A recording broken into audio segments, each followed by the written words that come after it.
Thanks for tuning in to WIS. Tonight we're quaking in terror and ecstasy as we tremble on the precipice of an all-new adventure in horror with our RPG audio drama, The Call of Cthulhu Mystery Program. And now the moment you've been waiting for. Do you hear that? Oh, that's not my line. Sorry. Here we go.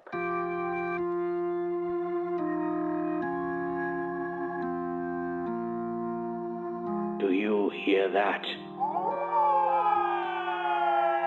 In the cruel blackness of night, an unknowable evil from beyond time cries out. What dark deeds unfold on the streets of Arkham, and which unwitting souls, innocent or impure, will succumb to the maddening call, the call of Cthulhu.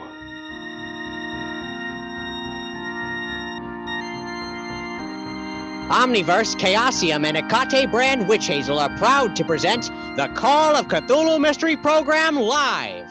Tonight's strange story, The Cracked and Crook'd Manse. Oof. After a hard day's work, it feels like I'm burning at the stake. Fortunately, there's a time-honored household remedy that puts a hex on inflammation. Hecate brand Witch Hazel. Whether maiden, mother, or crone, women know the power of Connecticut's wonder shrub. This herbal miracle treats sprains, neuralgia, rheumatism, bruises, and piles. Any inflammation. It's triple distilled from selected young twigs gathered in moonlight. Hecate brand Witch Hazel eliminates any ache or pain like magic. Chaosium Incorporated is the publisher of high-quality books and games, including the acclaimed Call of Cthulhu tabletop RPG.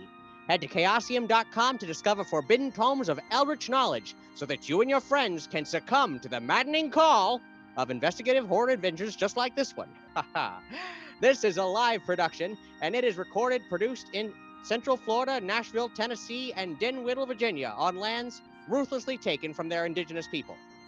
The Timucua and Seminole, the Yuchi, Shawnee, and Cherokee, and the Chera-Ino-Nottoway, respectively. Acknowledgement of the first peoples of these lands and the lasting repercussions of colonization is the least we can do. Through awareness, we can prompt discussion, allyship, and ultimately decolonization. To learn more about the First Nations of the land where you live, visit native-land.ca. And now, let's meet our cast. Hi, I'm Kat Blackard, showrunner of the Call of Cthulhu Mystery Program. We're an audio fiction podcast of horror, hilarity, and historical fiction, based on the stories of H.P. Lovecraft. On most days, our show is an uncanny 50-50 blend of improvised tabletop role-playing and cinematic audio drama. But tonight, we're casting all of our post-production scripting and meticulous sound design to the wind. Tonight, we are weaving an actual play story in the Mystery Program style, live, music, sound effects, all with an amazing cast of brave souls who would dare to cast a piece of themselves into the unknown. So, who are these daring souls? Well, first up, there's Caleb Del Rio.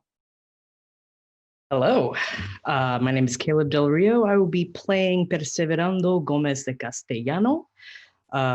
He is a wealthy architect with a stick up his ass. Excellent. So, Caleb, have you played the Call of Cthulhu before? No, never. What about H.P. Lovecraft? You ever read any Lovecraft paperbacks or anything? Yes, some Lovecraft and some inspired by Lovecraft. Right on. Any particular, I don't know, were you into them? Like, what's your take on this experience? What are you bringing with you? Well, I have a love of nautical horror. Love that.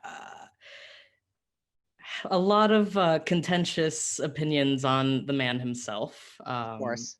We all know he had some bad takes. Oh, yeah. The worst. Yeah, so if wherever I can find that similar kind of eldritch horror without the rough sort of connotations that conceived the original stories, I will take that and I will run with it because I love it. Awesome. Yeah, I mean, that's the same ethos that we apply here on Mystery Program. Tapping into that cosmic horror and kind of doing the opposite of what Lovecraft did, where his like cis white het Protestant capitalist patriarchy vibe, like and everyone else is the scary person. No. we like to flip the script here on Mystery Program with our brand of 1920s cosmic horror. Next up, we have Dottie Vox. Mute herself. Woo! Hey, how's it going?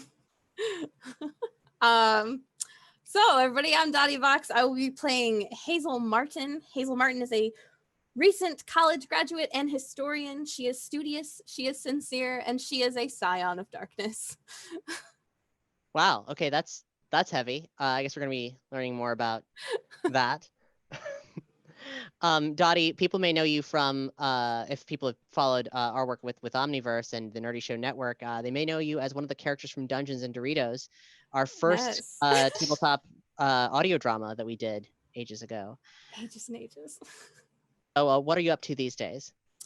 These days, I am back to producing burlesque shows. I am bringing them to the streaming digital style and trying to combine those two in a way that is going to make everybody have a good time. I'm also doing a little bit of voice acting, doing a little bit of game writing, and yeah, just diving in whole hog and nerddom in both directions. Excellent. Let's meet Sawyer Greene and his character. Hi, I'm Sawyer Greene, and I'll be playing Silas Merriweather, a sweet, charming vaudeville dancer with not too much going on upstairs. Sawyer, what's your background with tabletop role playing or horror?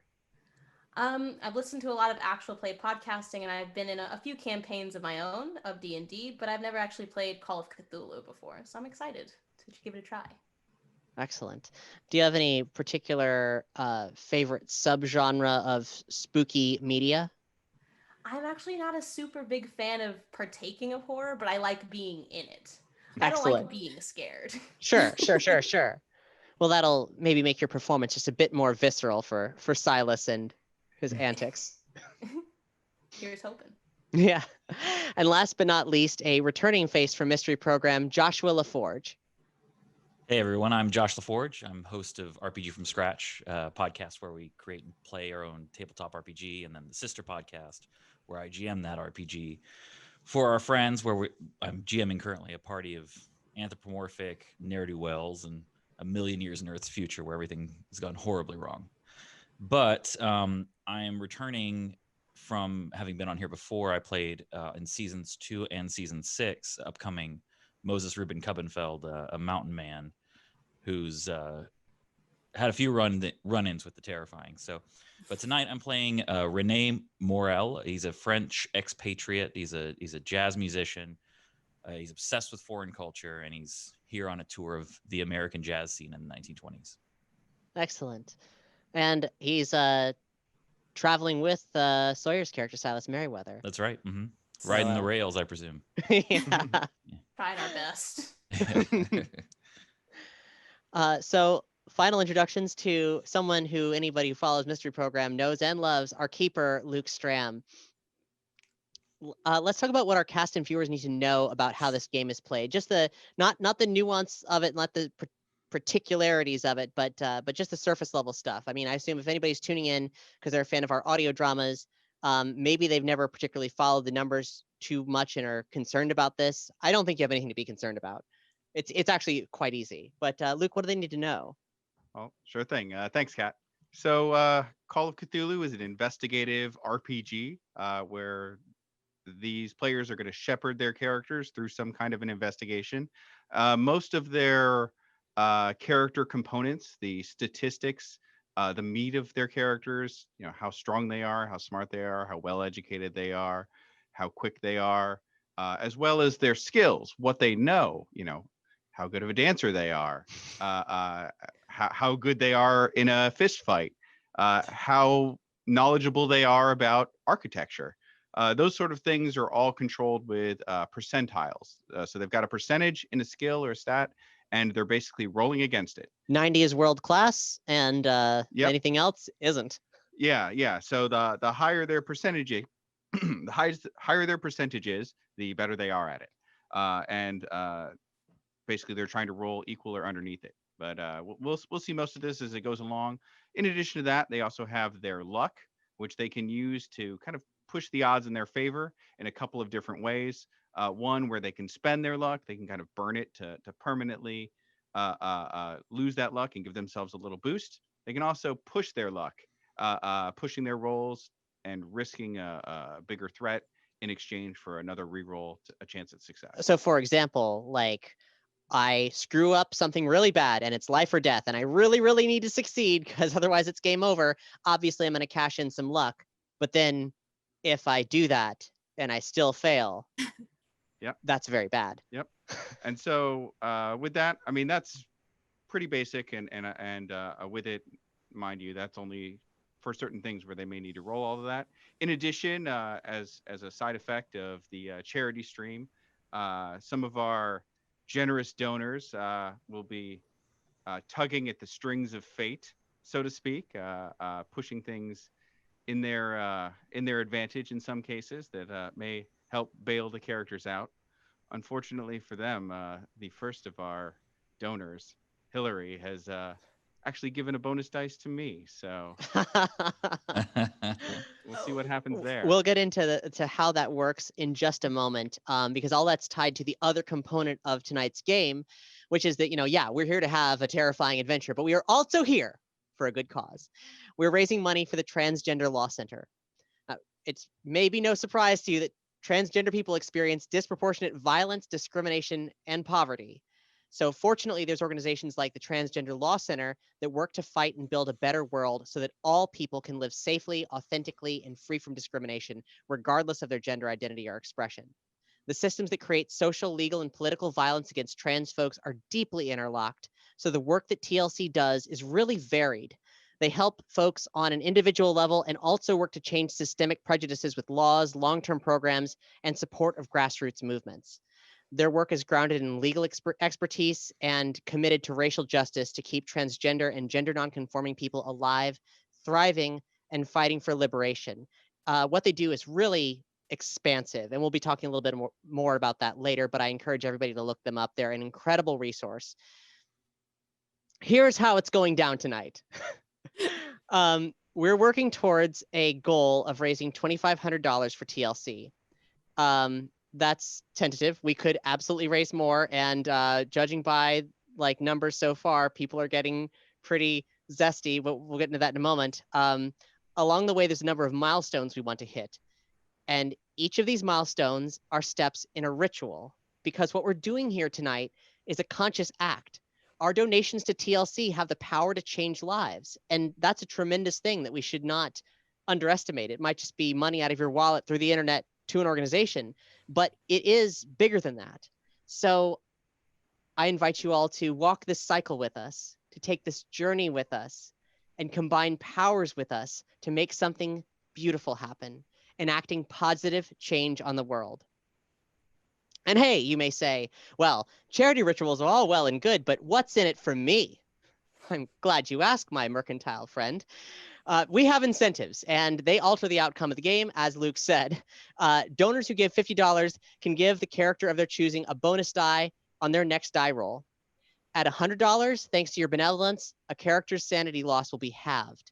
Because one of the key components of this game is you'll see things that may break you down psychologically, and that means that things get a little erratic, things get a little crazy. People have phobias and manias that'll kind of get emphasized and heightened.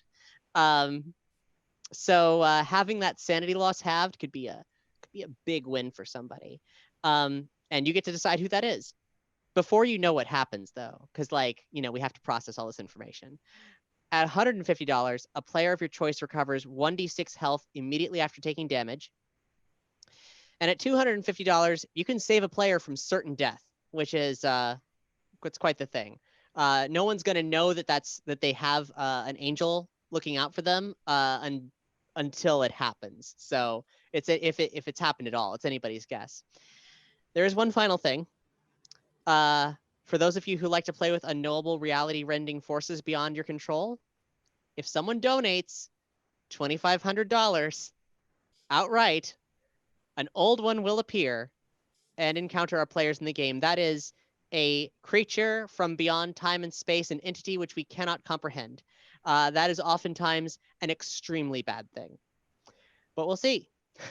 Or Anything a good is thing possible. if you're into that kind of thing. Yeah, I mean, if you Careless want Whisper starts playing in the background. if you want to shatter reality, this could be your jam. Never have I wanted to meet an old one more. Someone make this happen. So we actually have quite a few donations before we even kicked off the stream tonight, starting us at, let's see, gosh, looks like, if I'm reading this correctly, $360, Excellent. which is buck wild. Thank you so much. So that means that the circle has already been cast. We've called upon the winds in the east. Let's keep calling those quarters. I want to give a shout out to everybody. So existence. I want to give a shout out to everybody thus so far. Tamara, Hillary, the ever prolific Anonymous, Jamie Lalone, Dudenian, Garrier, and Dizdon. Garrier says the opening howl of this show is still their ringtone and they love it. And Dizdon says, let's raise money for a great cause while having some fun. Hecate, yeah. Then also, the first donor we had, Robert F. Thompson, bless his heart, says, Father Grandfather is dead. Long live Father Grandfather. So there's a special Bible in heaven with your name on it, my friend. If you're not viewing us on Tiltify at the moment, head to CthulhuMystery.com/live and click the video image to get to our Tiltify page. That's where you can stream and donate and everything. It's just like Twitch. It just has the HUD, so you can do the donation dance. Throughout the night, we are going to be doing random giveaways to the chat. So stick with us for the duration because there's a ton of chances to win.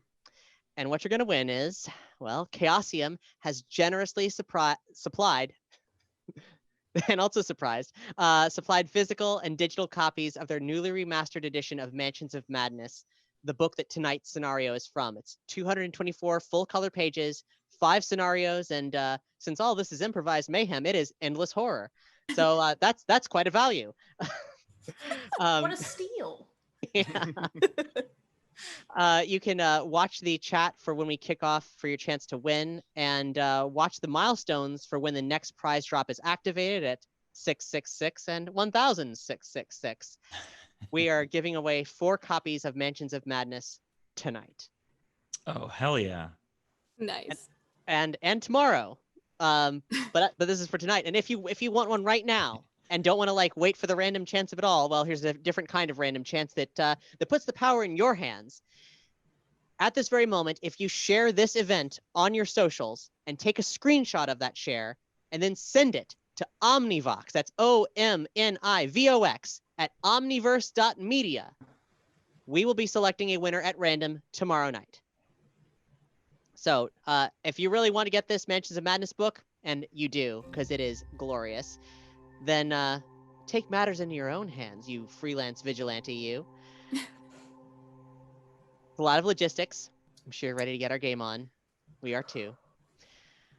Luke, let's paint some happy little nightmares, shall we? The year is 1925. Excellent. Thank you, Cap. So, young Hazel Martin has been burdened with terrible knowledge from her family inheritance and is racked with unfortunate questions. The journals of her grandfather, along with some strange stories from her childhood, have haunted her entire life. And she has found some solace in recent months attending meetings of the Arkham Paranormal Research Society, which assembles regularly in the library of Miskatonic University in Arkham, Massachusetts. This small academic club of curiosity seekers is a very eclectic and unusual lot, with no thought given to age or creed or race or class.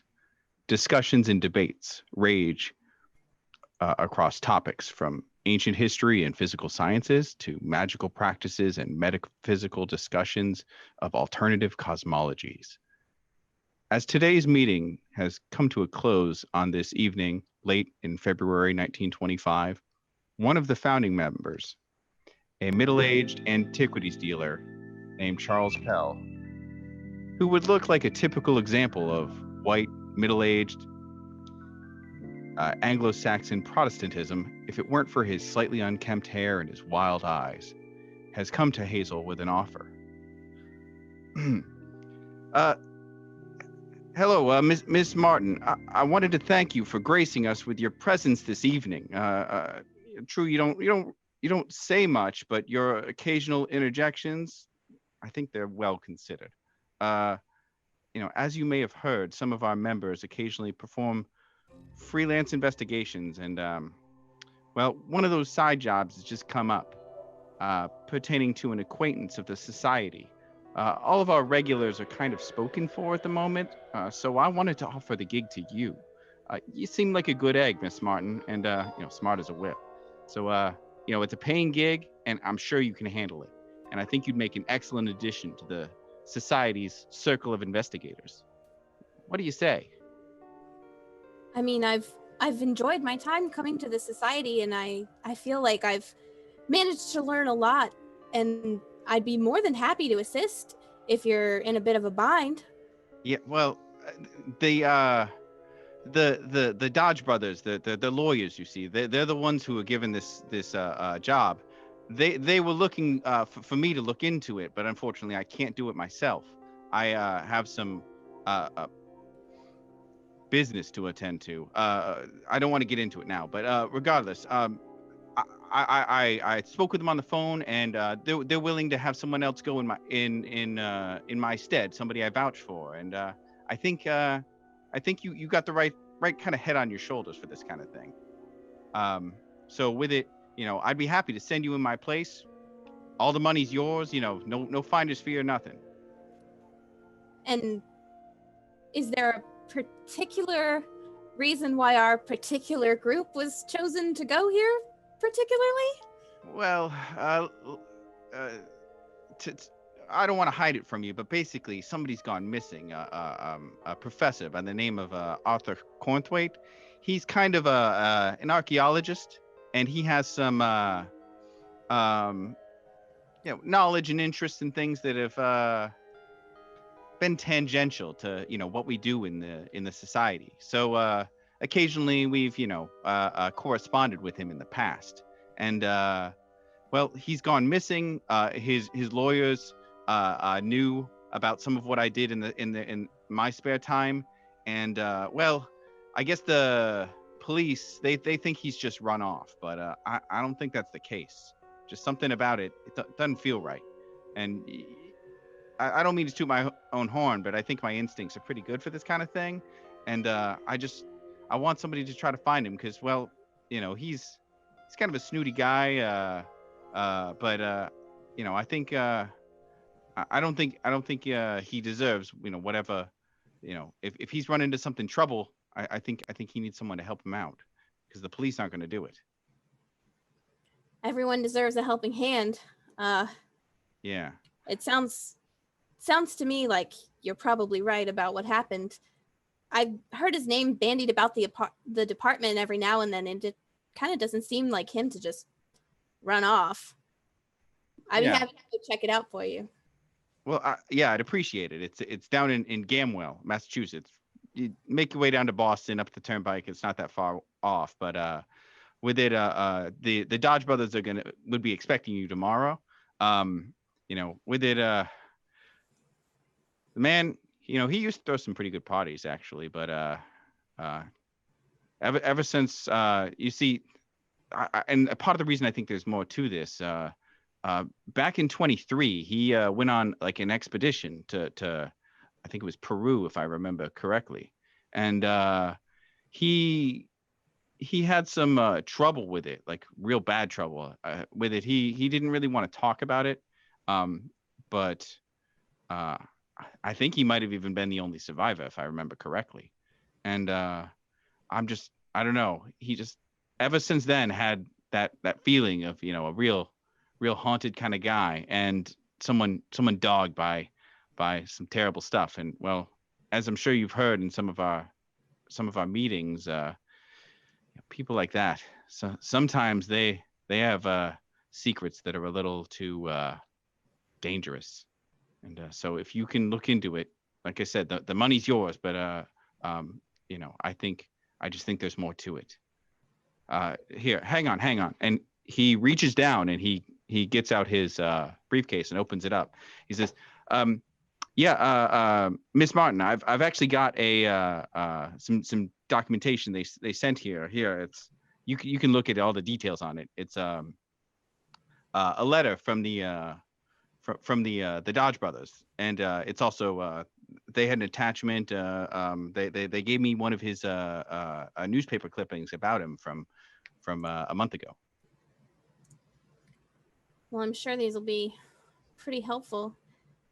I mean, so he's been missing for almost a month. This article says January 17th. Yeah, apparently so. I guess, it's one of those things where someone goes missing, depending on what's going on. It may be a while till somebody knows, and then, if the police look into it, then that's one thing. We're kind of, if anyone's going to find him, it's going to be you. That's kind of the deal. If the police were going to find him, they would have found him already, right? Agreed. There's certainly something strange going on here.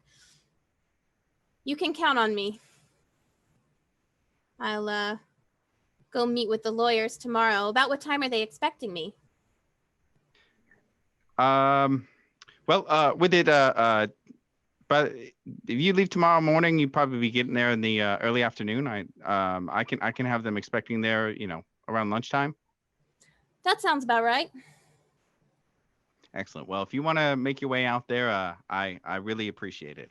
And thank you very much for coming to all these meetings. And, I guess welcome to the Circle of Investigators. The Arkham Paranormal Research Society thanks you. Anything for my fellow scholars.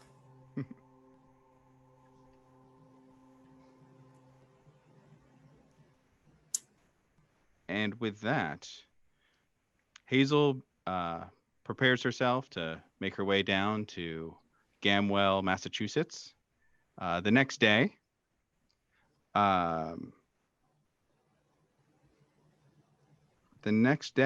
we find ourselves down in Gamwell, Massachusetts, in front of the Fitzgerald Manor, the home of Arthur Cornthwaite.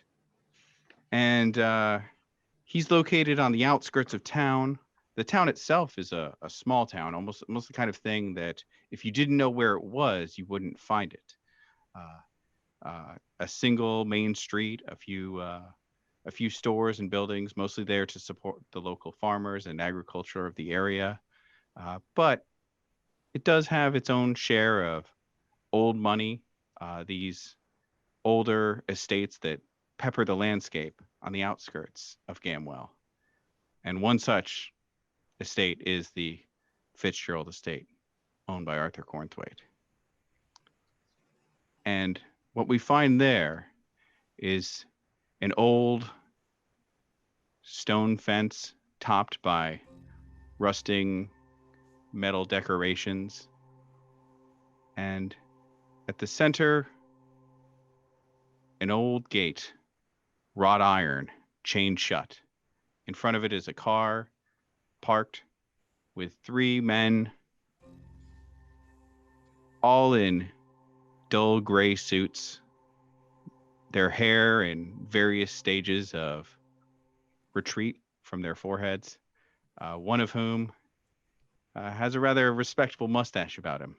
The 3 of them are standing there nervously as a pair of travelers approach them. These travelers, one of whom, with a spring in his step, is carrying little but the clothes on his back and whatever things he happens to have in his small case. In addition, he is joined by an older man carrying an instrument case along with his few worldly possessions. As they approach, one of the 3 men in suits says, "Hello, are either of you Hazel Martin?" Not that I know of. No, not me. You sure? Well, unless Renee, have you picked up a new alias while I wasn't looking? Were you? It's not one of mine. No, that's not yet. No, but it's a pleasure to meet you. My name is Silas Merriweather. I extend my hand to him. Oh, well, the man reaches out, shakes Silas's hand limply, and quickly retreats back to his two brothers, glancing at each of them briefly before continuing. So you're not Hazel Martin, who we're here to meet. But then why are you here? Well, we're here for the Mardi Gras party. It's a yearly What? thing. The Mardi Gras party, sir. Surely you have one here. I hold up my instrument case, and it's so we're in the business. The three men in gray suits look at each other. The tallest of the three leans down to the mustachioed one and whispers into his ear. And then the man in the mustache says, "So, neither of you are Hazel Martin. And I'm guessing, do either of you know Hazel Martin?" Can't say that I do, sir. Okay. I'm afraid not, no. And you're here for a Mardi Gras party. Who's the Cornthwaite party? Arthur Cornthwaite. Is that who you're here for? Yeah, Mr. Cornthwaite hired us on last year, same as always. I thought you canceled those orders. Come Yes. Okay, so well, how to say this? Well, I have some unfortunate news for you. These I hope you didn't come from very far away, because Mr. Cornthwaite, he is indisposed at the moment. Well, that's fine. You can just dispose the check that he promised us, and we'll be on our way. Oh. Well, unfortunately, in order to do that, I would need his signature, and that's gonna be difficult. No, it's no problem whatsoever. What's it look like? Oh no, you see, well, I appreciate your inventiveness, Mr. Horn player guy, but Morel, yes. Mr. Morel, yes. Well, unfortunately, it needs to be done in his hand, you see. And well, when we find his hand, we would be certain to get you that check. But until such time, I don't know that that's going to be possible. Excuse me, is he gone, or does his hand often go wandering? No. His hand and the rest of him, they're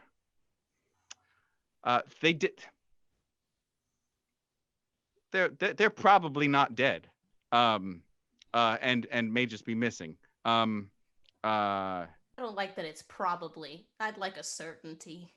Well, you see, if they were dead, we would be in a position as his lawyers to finalize his estate matters.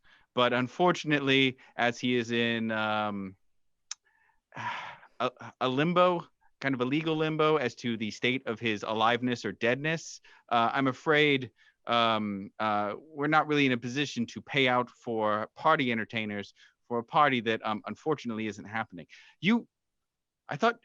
I'm sorry. We thought we had sent all the letters out, but yes, well, I apologize. Well, it does take a long time to get here by our method of travel. Oh, Perhaps I see. he missed us on the way. Perhaps. I hope not, because I would assume if Mr. Cornthwaite was going to leave, he would have told us. But okay. That's trouble. Hang on. Do you see the car coming up the road? I think that car might be hopefully that's Martin. You see, we've hired an investigator, someone to find it. Hey, you I think I might know a way that you want to get paid, right? Yes, very much. Well, hey, if you can find him, Mr. Cornthwaite, we will happily see to it that you are paid the full entertainers rates. Obviously, as you were the only two entertainers for the party, that isn't happening. Presumably, there's a lot more entertainer money that you can share between the two of you, as opposed to between 10 of you or however many there are in one of your jazz music situations. So And we're gonna you do are- your job. We're gonna do your job. No. My job is to be a lawyer. I don't think you could possibly do that. Not to say you entertainers are uneducated or boorish, but I would never imply that. or smelly. I do quite smell it. Anyways, no, I'm sorry. I apologize. Yes. So yeah, if you can find him, I will see to it that he will pay you. Obviously, he's quite a kind and a generous man. And as the as the lawyer is dissembling in front of the entertainers, a rather majestic-looking Rolls Royce has pulled to a stop, and a well-besuited man, Perseverando Gomez de Castellano, has stepped out to find himself facing a situation of a locked gate, 3 suited men, and a pair of entertainers. Not quite what he was expecting for a Mardi Gras party that was supposed to be happening today. I'm gonna keep my car door open. I'm gonna kind of prop my arms up on the hood and look up across at him and go, "What's the fucking problem? What's going on?" Oh, hello. You, are you Martin? Hazel Martin? Do I look like Hazel Martin? I suppose don't. they wouldn't know, and that's why they're asking, friend. They thought we were Hazel Martin, both of us. Yes. Do you know a Charles Pell? Did he send you here? No, I'm here for the party. Party? Is it starting out here? Because I can get down out here, but I kind of want to go inside. The lawyer with the mustache stares daggers at the shorter lawyer next to him, and says, "I think there may have been some unfortunate and rather unpleasant mistakes. The party isn't happening this year." Well, too fucking bad. I'm here already. I traveled all the way from Paris. So he gets to stay? Mr. Cornthwaite is missing, and we can't have a party without a host, right? So That's you? I mean, we could open these gates. We could have a time.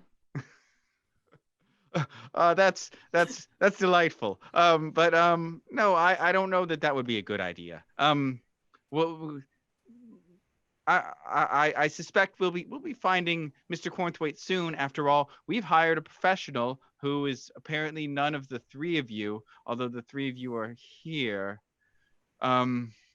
Excuse me, you said you wanted us to investigate? Is that correct? Yeah. I figure what the more sets of eyes on a problem, the more chances to resolve an issue, right? Well, we could open this gate to this very expensive, surely festooned with heirlooms house, and look for clues. And as you approach the gate, you can see that the gate leads into a large, sprawling estate. There's a massive manicured garden within, and even though it's late February, it's been rather unseasonably warm, and the garden itself is looking splendid. I mean, not necessarily well kept, but vibrant and alive, with growth all over it. further beyond that, you can see off in the distance the Fitzgerald mansion, standing tall and sturdily built. And from your place here in the outside by the road, staring through the gate, the perpendicular lines of the gate frame the house in such a way that you notice it almost looks like the house itself, the mansion, is slightly askew. Either it's a trick of the way the gates are positioned or something of the sort, but the house seems a little bit off.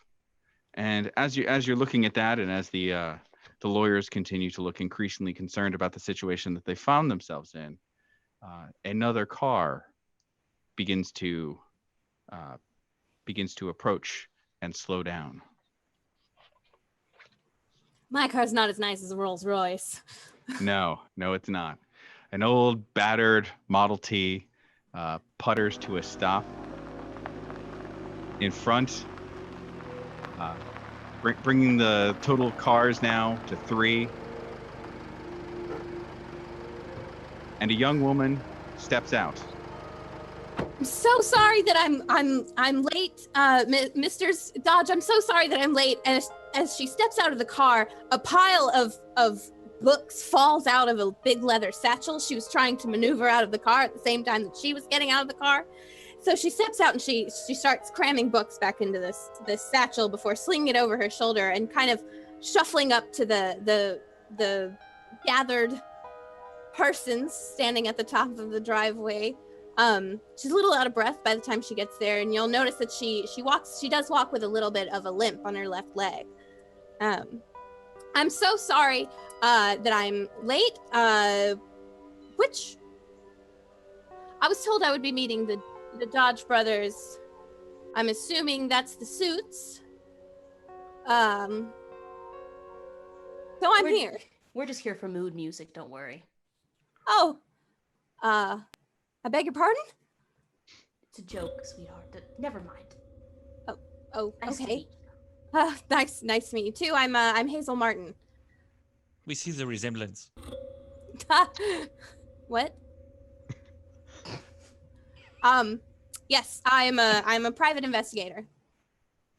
And the three men in gray suits look visibly relieved.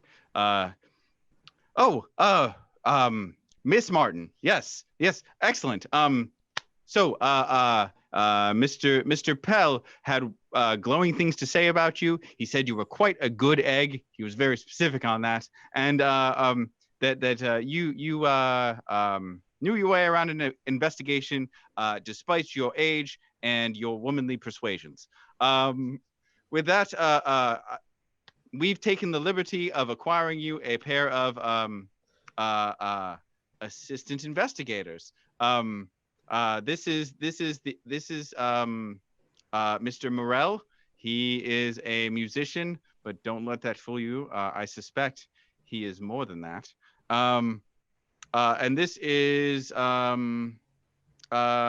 extend my hand to her and say, Silas Merriweather, at your service, ma'am. A pleasure. So yes, Mr. Morel and Mr. Merriweather are quite interested in finding this situation resolved. Yes. Mr. Pell didn't say anything about additional investigators.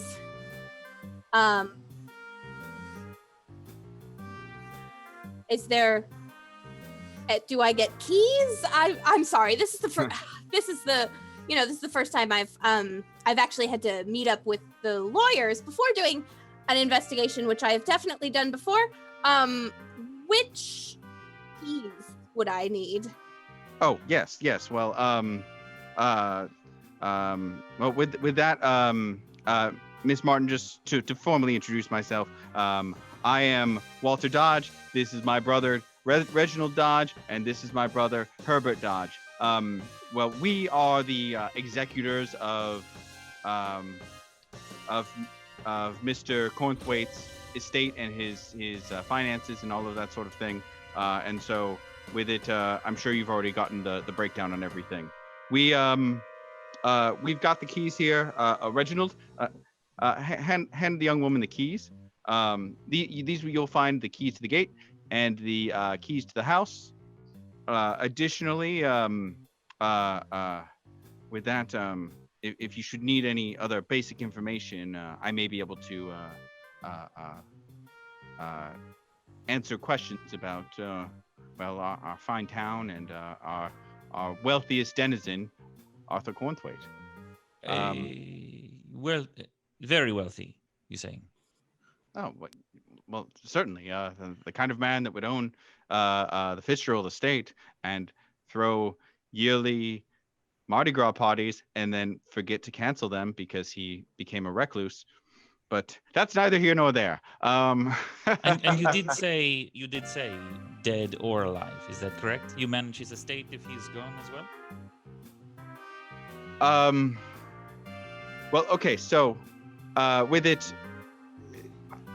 we need confirmation if he is dead. The police say he just went away, but obviously, if that were the case, he would have spoken with us, because he's a very thorough man, prepares his sort of travels and things like that well in advance. He has a lot of experience, as I'm sure you know. Well, some of you, as an archaeologist, travels all over the world. He is very thorough in his travels. He doesn't leave things to chance. He wouldn't just pick up and leave, despite what the sheriff may say. You have copies of anything from the police's investigation? Was there any paperwork? Gamwell's a small town, and the sheriff is a little distracted. He doesn't think there's really any kind of a case per se. I know he's in the area, so wouldn't surprise me if he stops by at some point. But with it, the thing is, you see, he's a rich man, Mr. Cornthwaite, and well, sometimes rich people can just up and leave, and that's what the sheriff think happened. Despite our better knowledge about how Mr. Cornthwaite operates, the sheriff wouldn't have any of it. So, if you are able to find some information about Mr. Cornthwaite,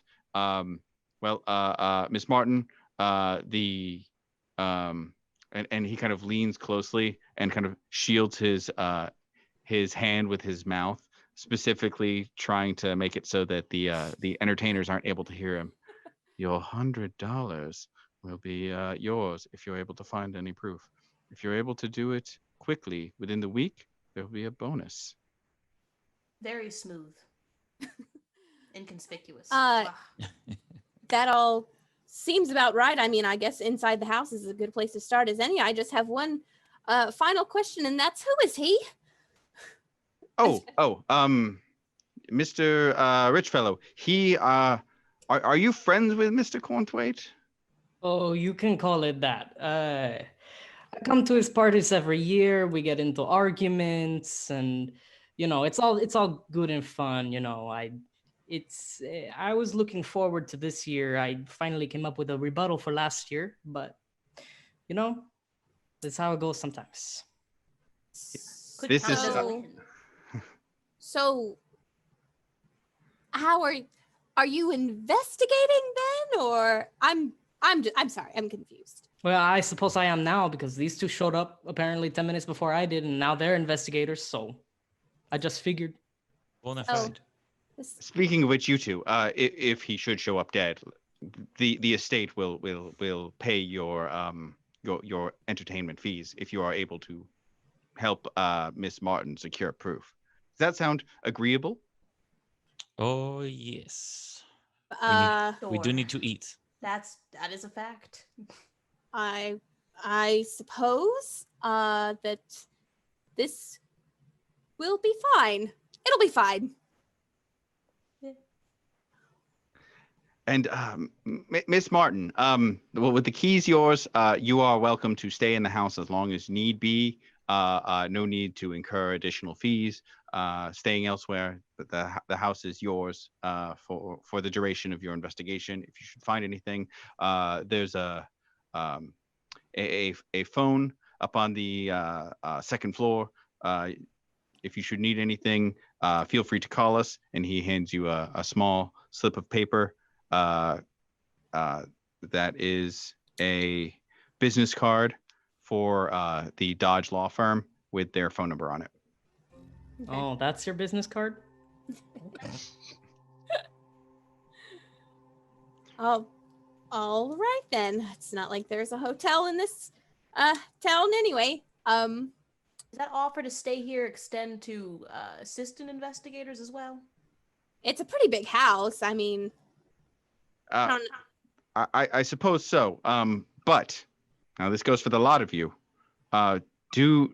This is to find a missing person. Don't damage the house or any sort of thing.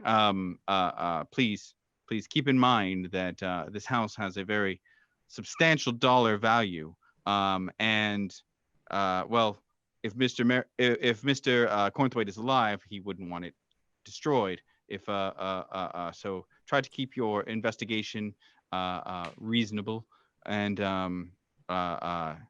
if you should need to dig up in the yard or something like that, that's fine. Just try to keep it to a minimum.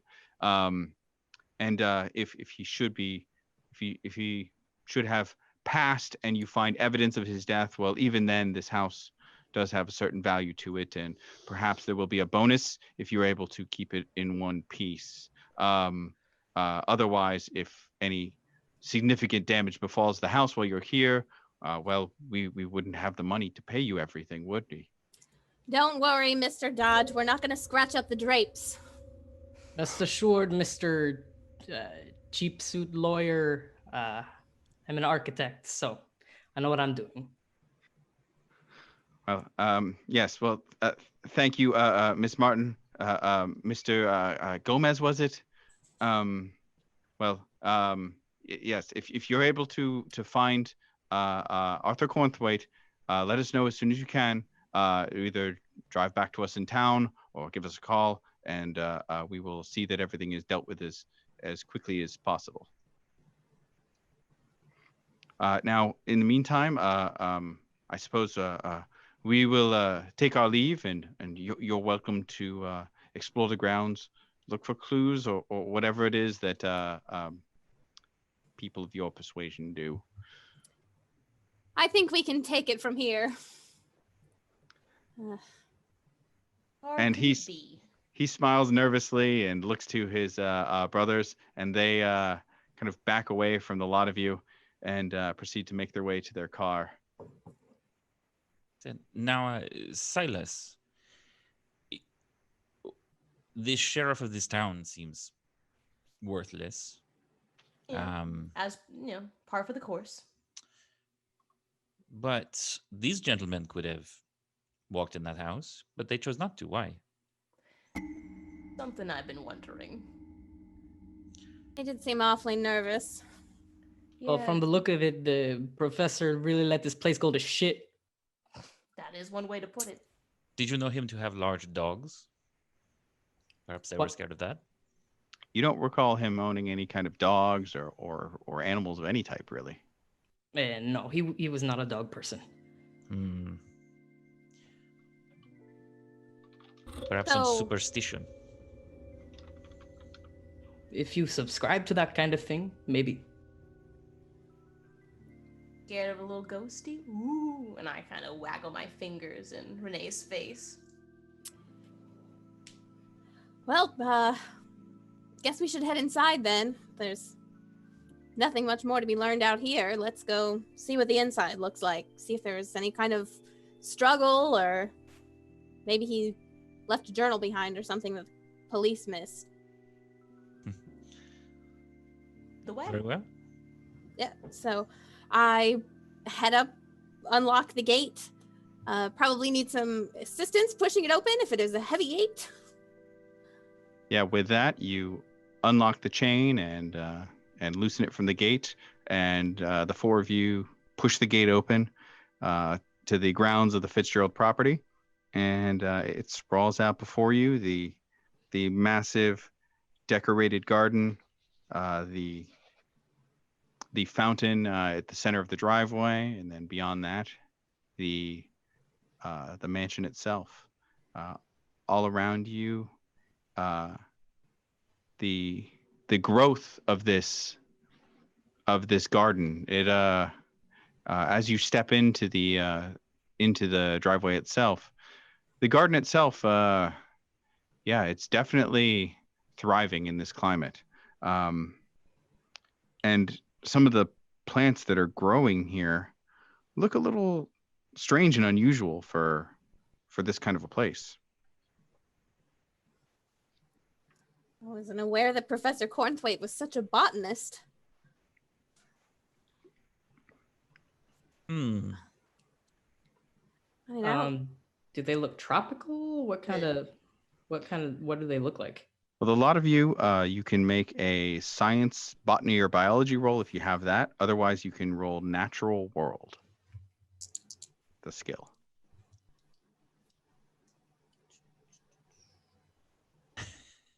Worth a shot. Oh boy. There's always a Absolutely chance. not. Okay. Not even a little bit. Not even close. Drop my dice. It's just sticks with leaves. Okay, everybody failed? Mm-hmm. Okay. Well, Renee, the fates have shined upon you, and you have a bonus die that you can use if you want to. Ooh, You can hang on to it for later. That's fine. I think maybe something more useful. Okay. So, looking around at these plants, in your various professions, none of you really spend a lot of time looking at horticulture magazines or anything like that. They're definitely out of place, but you're not really sure of the details of it, in as much as these don't look like New Englander plants, the kind of thing you'd see typically planted here in gardens. But yeah, you're not sure where they may have come from. With that, are you going to head to the house? You're going to explore the garden itself? I'd like to go inside the house and get everything, situated right away. I would take a cursory glance through the garden as we're walking up, but I'm on a mission. Maybe he got lost in the garden. He was out here gardening in the middle of winter. I desperately hope that someone would have checked the garden. Does it look like there's been any groundskeepers or any sort of staff around the house, or does it look completely abandoned? Well, looking around the ornamental garden, first of all, this whole area, there's stone benches and planters and the fountain itself, trees of various varieties like willows and cherry plums, and the whole place just has an untended look to it. Not to the point where things are so overgrown that everything's unidentifiable, but definitely like it has not been well tended since maybe sometime last fall. Well, he was a recluse, this man? From what I understand, that was a recent-ish development. I mean, were you all at... I briefly caught that you were here for the Mardi Gras party that he usually throws every year. So if you were at the Mardi Gras party last year, then you've actually been here more recently than I have. I was not personally acquainted with Arthur Cornthwaite. Percy, on that topic, the Mardi Gras party last year was really a downer. Arthur Cornthwaite himself wasn't even seen for most of the party and was reclusive and quiet the rest of the time. The partygoers themselves basically took it upon themselves to keep things going and keep things lively. But the years before, everything had always been quite a bit more engaging and ever since the last year, it was a total turn. Arthur Cornthwaite in previous years had always been quite a congenial host. Well, last year, I remember that he was a little bit down. But the years prior, no, he was very sociable, very personable, very involved. But last year, I only saw him for our little argument or whatever discussion, technically. But no, that it was odd. Sounds alarming. Well, maybe there's some clue. I mean, as far as we know, the sheriff just couldn't be bothered. Maybe we find his body out here. It could just be lying on the floor. It's possible, I suppose, that could be a thing that we find. If we find his hand, personally, we I'm sign hoping the to check. find. How it Personally, works. I'm hoping to find a journal or something that could possibly give us some more clues about what could have happened. So inside then? Yes, please. It's cold as hell. Let's go. All right. Okay, as you make your way towards the house, past the old fountain in the middle of the driveway, the house itself is silent. It's shuttered and brooding, standing over the lot of you. It's cobwebbed with ivy, and from a distance was somewhat masked by trees. The entire place is large and well constructed, high ceilings and thick, substantial windows, walls, and doors. The entire place feels like a monument of architecture. Percy, in particular, is impressed at the stout construction of this place. Although perhaps some of Mr. Cornthwaite's decorative decisions since restoring the place a while back were perhaps a bit questionable. But even then, since that time, and since he was here last year, the place has seemed to fall in a little bit further into disrepair than anything he had seen before. Before was merely questionable design decisions and decorations. Now there's a sense of the house begun to fall fallow, and with it, from the outside, the house has a strange look to it, almost like it's slightly skewed. But as you approach, you can see that the foundations seem solid enough, and the house seems strong and sturdy otherwise. The 2 stories standing up, the doors in the front are made of carved oak with a fine brass knocker, cold to the touch. As you step up onto the front porch, you can't hear any noise coming from within the house. All you can hear is the breeze rustling through the trees of the garden and blowing against the side of the mansion itself. And there's no smoke coming from the chimney? No, there's not. No lights. No. Actually, all of the windows, they seem to currently be shuttered. Well, no time like the present. And I walk up to the door and grab what I can only assume is a giant demon-looking knocker, and slam it against it a few times, just to make sure.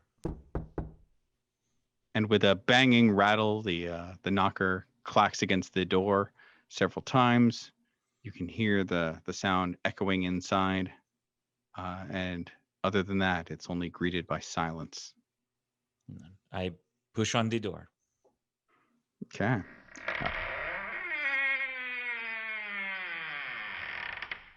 Hello?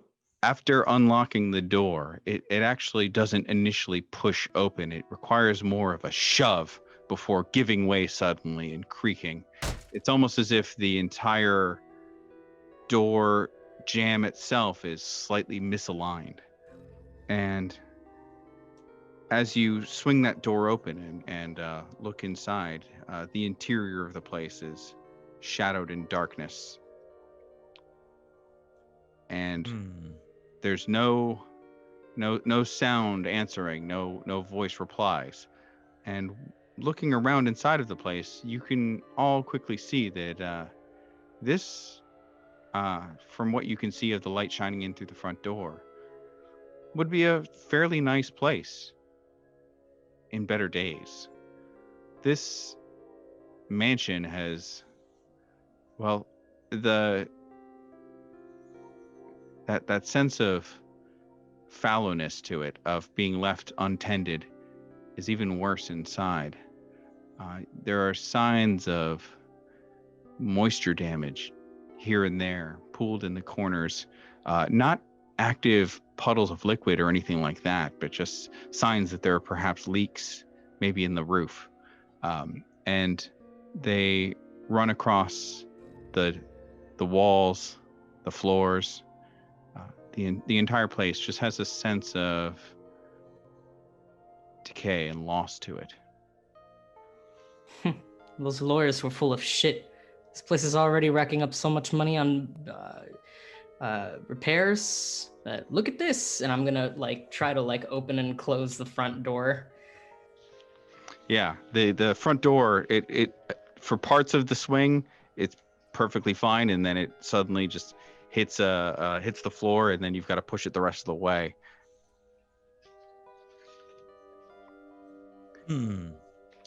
Hazel drags out a big metal flashlight out of her leather bag and switches it on to try and bring a little more light into the room before stepping in. Okay, and as you do, let me pull up a quick map here of the interior of the first floor, just to give you a sense of the area that you guys can see around you.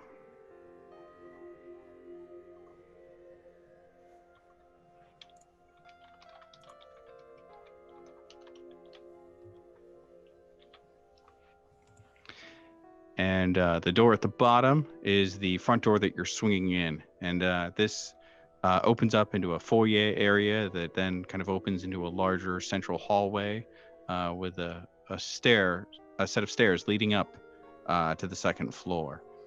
And as you make your way in, you can see this large central area is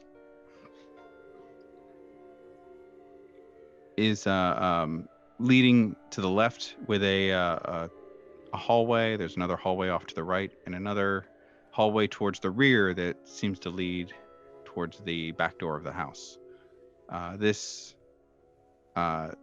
hallway, as you make your way into it, you all can hear a strange sound of almost slurping for a moment, and then a chunk of wet plaster falls off of the second story ceiling, landing all the way into the hallway of the first floor down here in front of the lot of you. Testing. Oh. Jesus Christ. That's this place doesn't necessarily feel very structurally sound for, something we're insultingly supposed to be not harming. Yeah, it should be condemned. Well, as you're looking at it, Gomez, the house itself, the damage is mostly superficial. It doesn't seem to be severe structural damage, at least as of yet. The plaster's seen better days. You can see a couple of cracks in the walls here and there. There's a little bit of sign of some light mildew and some kind of staining from water damage, but it's nothing extremely severe, nothing that couldn't be cleaned up, papered over, and sanded down and replaced. For now. Indeed. So, as you stand in the hallway with the light of Hazel Martin's flashlight piercing through the darkness in all directions, what's next? Well, do any of you gentlemen know where the study might be? It's a great question. We were generally relegated to the ballroom area, which... I know where one guest bedroom is, but that's it. Oh, you dog. That's Certainly. I get sleepy. Renee! You know. Yeah, with that, the first floor is mostly where his entertaining is done. There's a parlor on the east side of the home, where he tended to do a great deal of his entertaining.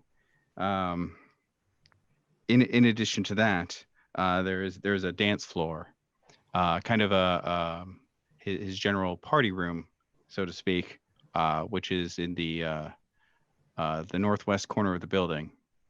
When you walk in, if you were to take a left, it would be on the right, on the left side hallway.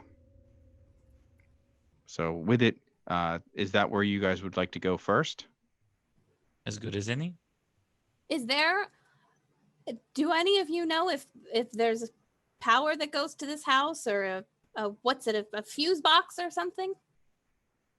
Yeah, sure. Cornway remodeled the place pretty recently and put in electricity, so. Maybe we should see if that's working and get some lights turned on before we go traipsing around too far. Okay. Maybe start a fire. Yeah, it's pretty cold. Well, with that, you look around and near the entrance hallway, there is a light switch there. With that, it's the plan to switch it on. Who's going for it? Hazel? Yeah. Hazel limps over and reaches out and switches the light switch on. The lights above you in the first floor come on for just a moment before sputtering and sparking out, including a nasty spark that leaps out at Hazel's hand from the switch before you're all bathed in darkness again. Ah, that's wonderful. Maybe we should find some more light sources. I'm assuming that none of you came here with flashlights. It Pull was out a well lit the cigarette last lighter. time we came. Excellent. Well, let's see if we can find some more flashlights or lanterns or something. There Okay. might be some in a basement somewhere or garage. I don't know really the Or- layout of this place. Maybe a kitchen? Do any of you know where the kitchen is? Oh, unfortunately, the entertainers didn't handle any of that aspect of things last time they were here. That was more handled directly by the household staff. And the staff, they just disappeared as well. I mean, we haven't heard from any of them as well. You don't see any sign of them. And along those lines, with it,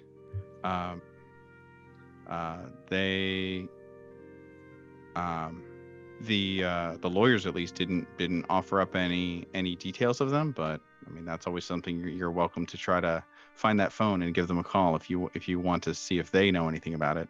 When we look around, it's of course dilapidated. Does it look like there's been a struggle or any kind of damage done through a fight of some sort, or is it just like falling apart due to neglect?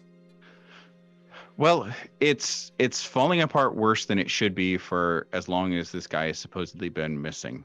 And speaking of which, if Hazel wants to share the letter or the newspaper clipping with the group, she's more than welcome to read it off to them.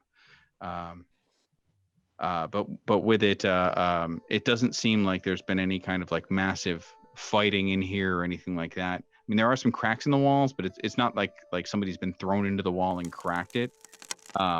It's more of a the kind of cracks you get when an old house settles. But this is just a little more severe than you'd expect. It's not the kind of thing that would render a house structurally unsound. It's just the kind of thing where things shift a little bit, just enough to damage the plaster that is papered over everything.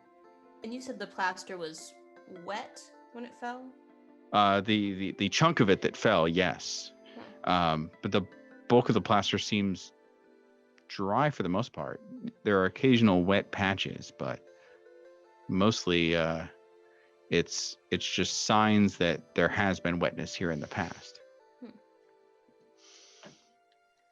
I mean, we could just start throwing open cabinets, looking for lanterns and that kind of thing. Thought.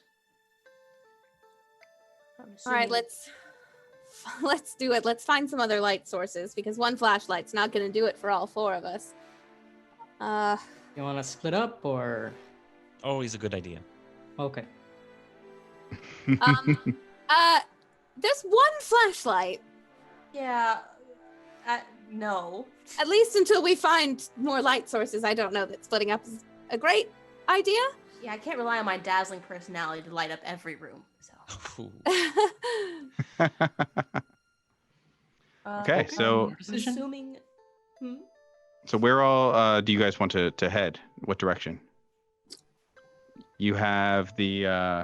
So we know to the left we have the parlor area. Yeah, there. Yeah, there's the parlor.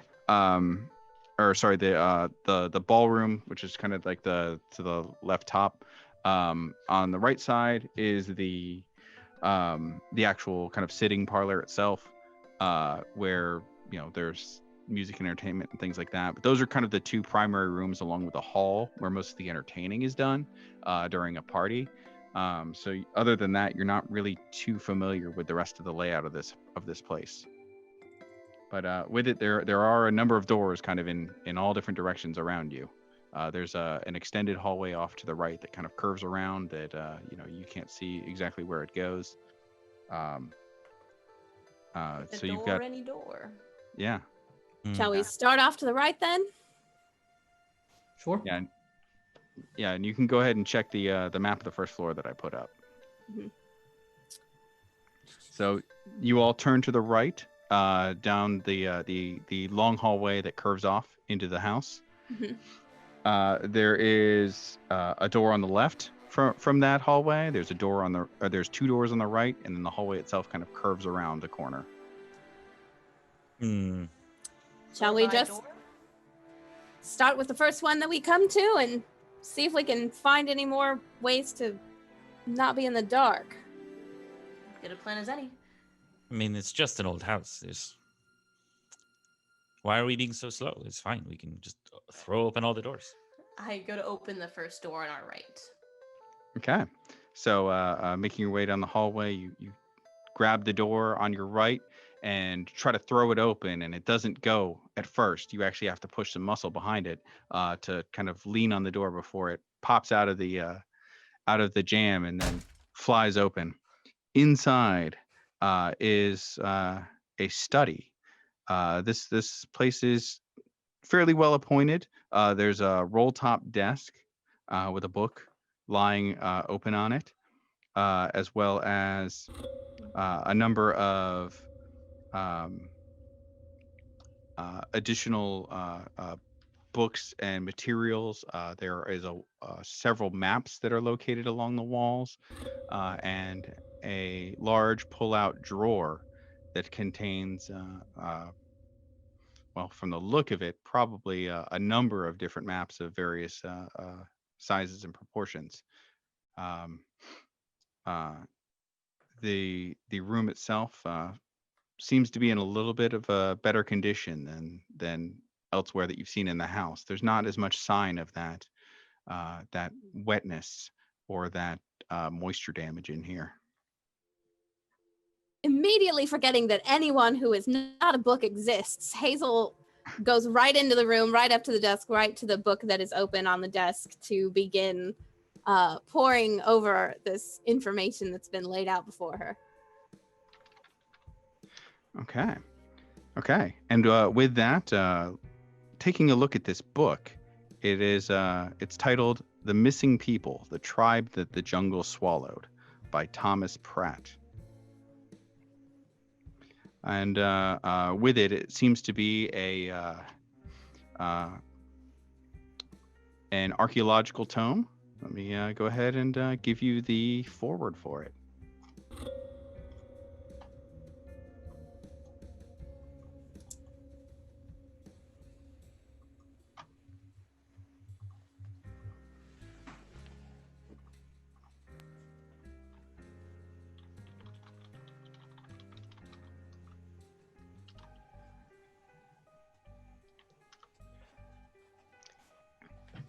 The Missing People, the Tribe That the Jungle Swallowed by Thomas Pratt, 1913. In my career, I've sought to push the boundaries of what my profession understands of the ancient world. By broadening our search and incorporating new lines of evidence, we have the potential to reveal untold new secrets that would be otherwise lost to time. It's my intent to make this a case study for my method so that others in the field of archaeology may better understand them. Within this book, I will make the case for an advanced tribe of temple-building people in the Madre de Dios area of the Peruvian Amazon. Their culture is lost to us through direct observation, but as I lay out the evidence for their existence, I will demonstrate that they were a fervently religious people and may have even destroyed themselves in a violent civil war of religious significance.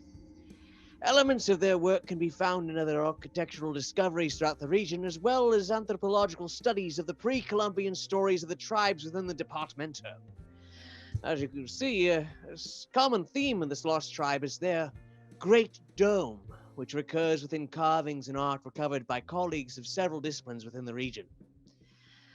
Bringing together the many lines of evidence, I have come to suspect that this Great Dome is not merely a cultural motif or fragment of folklore, but an actual place, a great temple.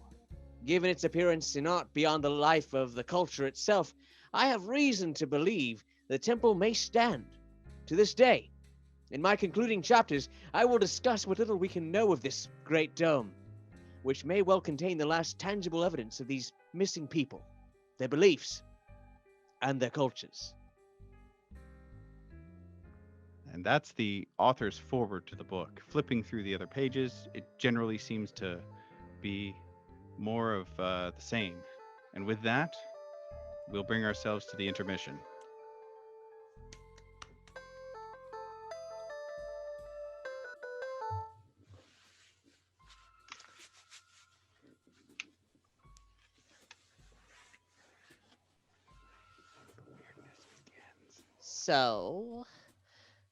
So we wow. First of all, I mean, we stand on the precipice of a deep delve into a strange mansion of strange things. But here in the real world, there's been quite a bit going on. We have surpassed a number of milestones, and let me just get the latest here. We are at $950.69 for translation. Nice. Awesome.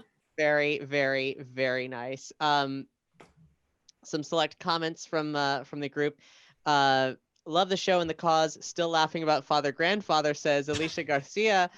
Wow, Father Grandfather is a popular fella. Someone has the donor name Colin Peterson is cute, and they are right. Colin Peterson is our director, and he plays a character in series 3. Undeniably. Jamieson Lalone has been bringing it and pushing us over a lot of different goals here, such as they said hashtag Space Jam Beyond when we crashed through the milestone of Sing to the Space Beyond. So in this ritual so far, we have called the quarters, we have looked to the underworld, we have looked to the heavens, and now at 950, where are we?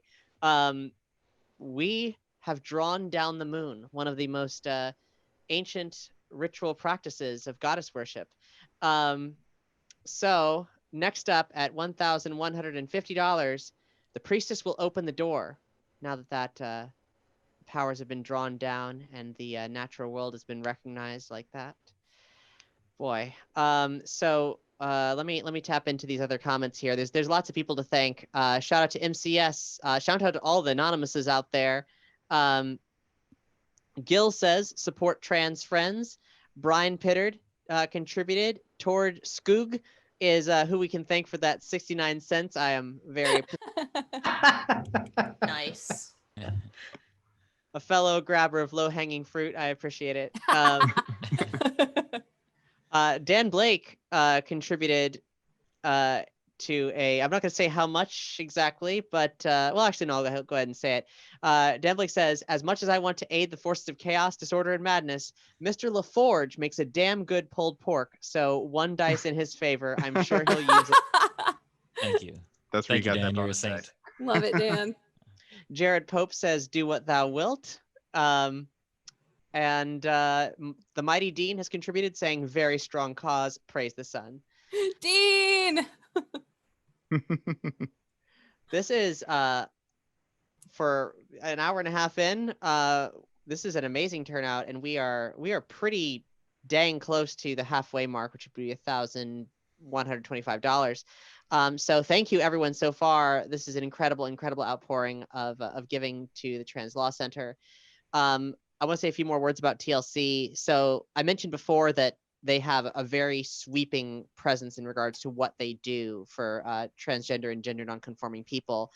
They have a legal and public policy sort of task force. They secure and defend and provide comprehensive legal protections for trans folks. They engage in advocacy at local, state, and national levels. They pioneer strategies where the policy environment is ripe for change. They provide legal assistance to trans people in need, facilitating attorneys and other legal professionals, as well as raising awareness for critical cases. They produce guides for navigating employment issues, identity documents, healthcare, housing, immigration, and criminal law systems.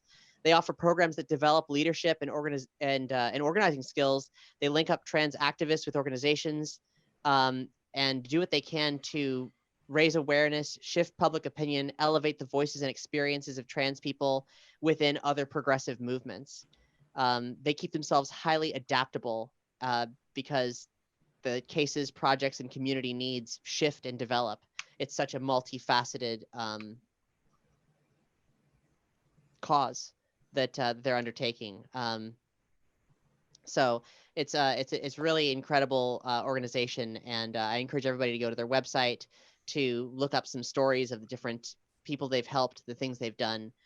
I'm really grateful to all of you for helping us raise this money for them, and excited for what's to come. Now, that said, we have had some winners here with us, such as the user OPE _ It's Frosty has won a physical copy of Mansions of Madness. Congratulations. We'll be in touch with you about all that if we're not in touch with you already. And yeah, now we are gonna take a little break. I'm gonna powder my nose, but don't worry, we will be right back. I'm just gonna kick things over to our DJ at WIS to play you something nice. Something nice indeed, Miss Cat.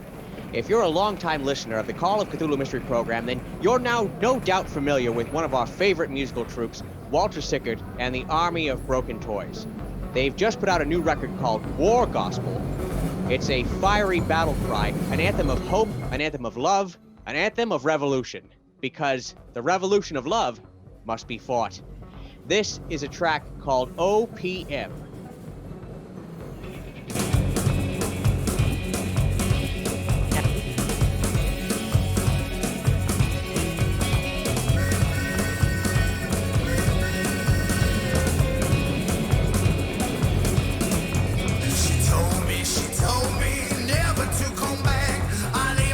Right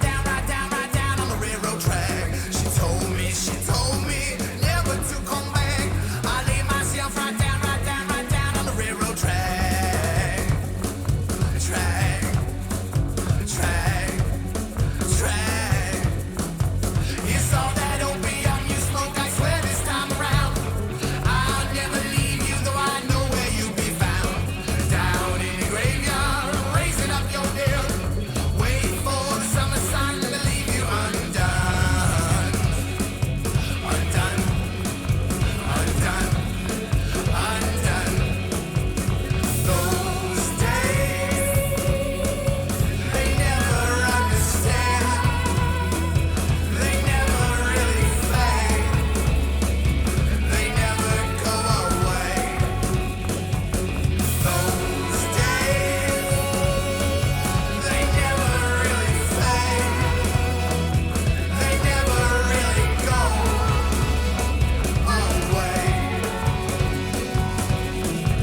You can find Walter Sickett and the Army of Broken Toys at Army of Toys across their socials. And if you listen to and want to purchase the album, War Gospel, you can find it at armyoftoys.bandcamp.com. So, thus so far, we have met our cast, 2 musicians, a architect who's a bit grumpy about the circumstance, and of course, Hazel, who is doing her darndest to step into her first investigation. The house is gross and falling to pieces, though still structurally sound in spite of it. You know, a lot of aesthetic problems. And as our investigators are stepping into this house, well, we'll see what happens. I will be very candid about this, stalling. Everybody's getting back from a break. We are just sort of working our way through this, our inaugural live show. Thank you everybody for being here with us for the occasion. You may have noticed some sound issues. We tried testing a lot of things, but Zoom is very weird about sound, and we thought we knew what was going to happen, and it turns out we didn't. But we've been circumventing that as best as possible. So again, thank you for minding our dust, and we really appreciate you folks being here. This show is normally an audio drama podcast. You can find us at CthulhuMystery.com or on your favorite podcast player. We have 2 series out so far. I highly recommend Series 2, The Terrible Secret of Lot X, starring Mr. Joshua LaForge, who's also in this stream, and myself as Estelle Thorpe. We have a 3rd series coming early next year, and in tandem to that, we will be doing a I've just got some good news here.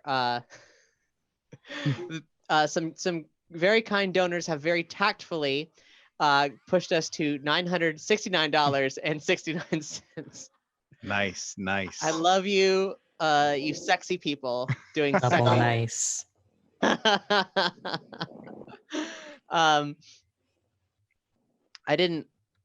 Okay. Yeah. So that the person who did that was the winner of the Manchester Madness book, Opie. It's Frosty. Very nice. They said, I figured this is my only opportunity to do this.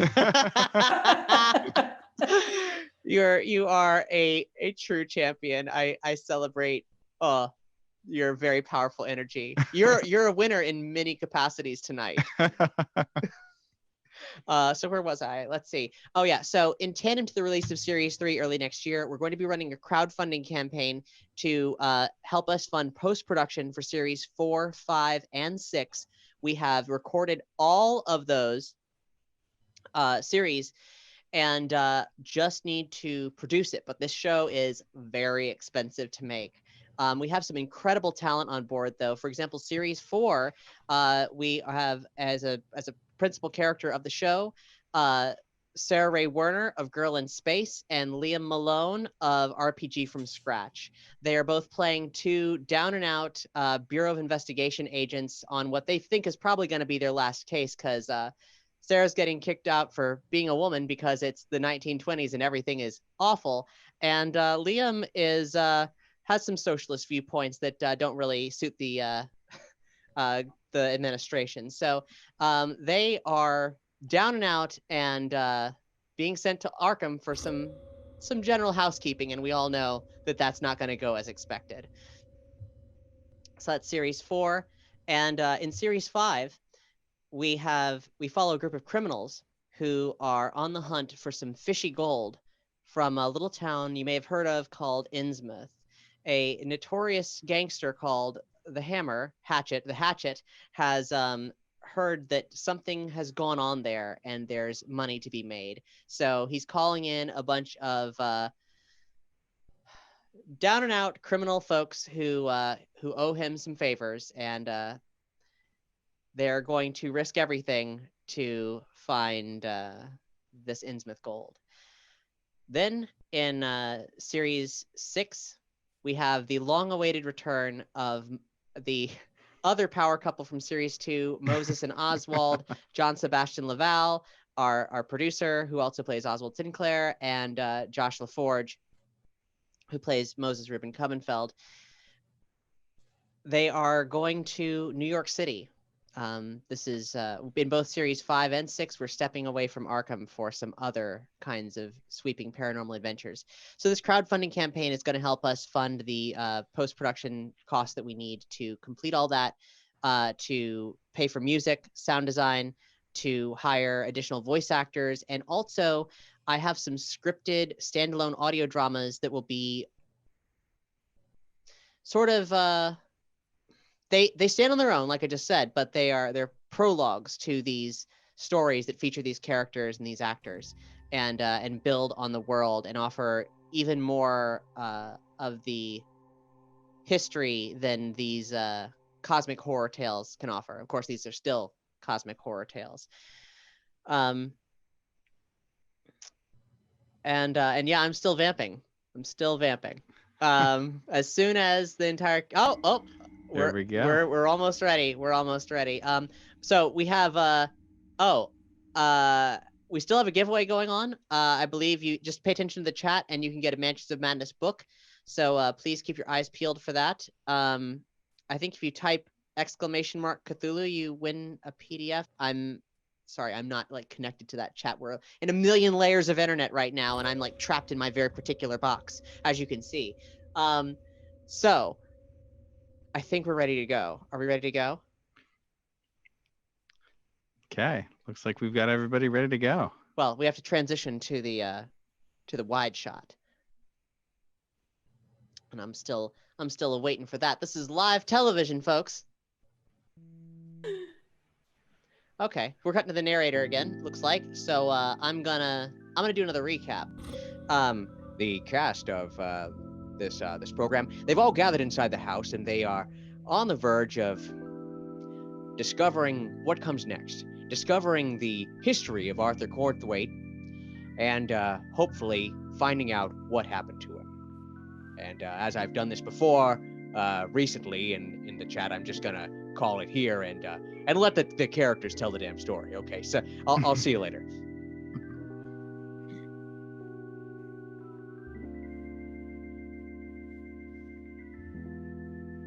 Hazel Martin, you've taken an opportunity to peruse the basics of this book that was lying open on the roll top desk in the study.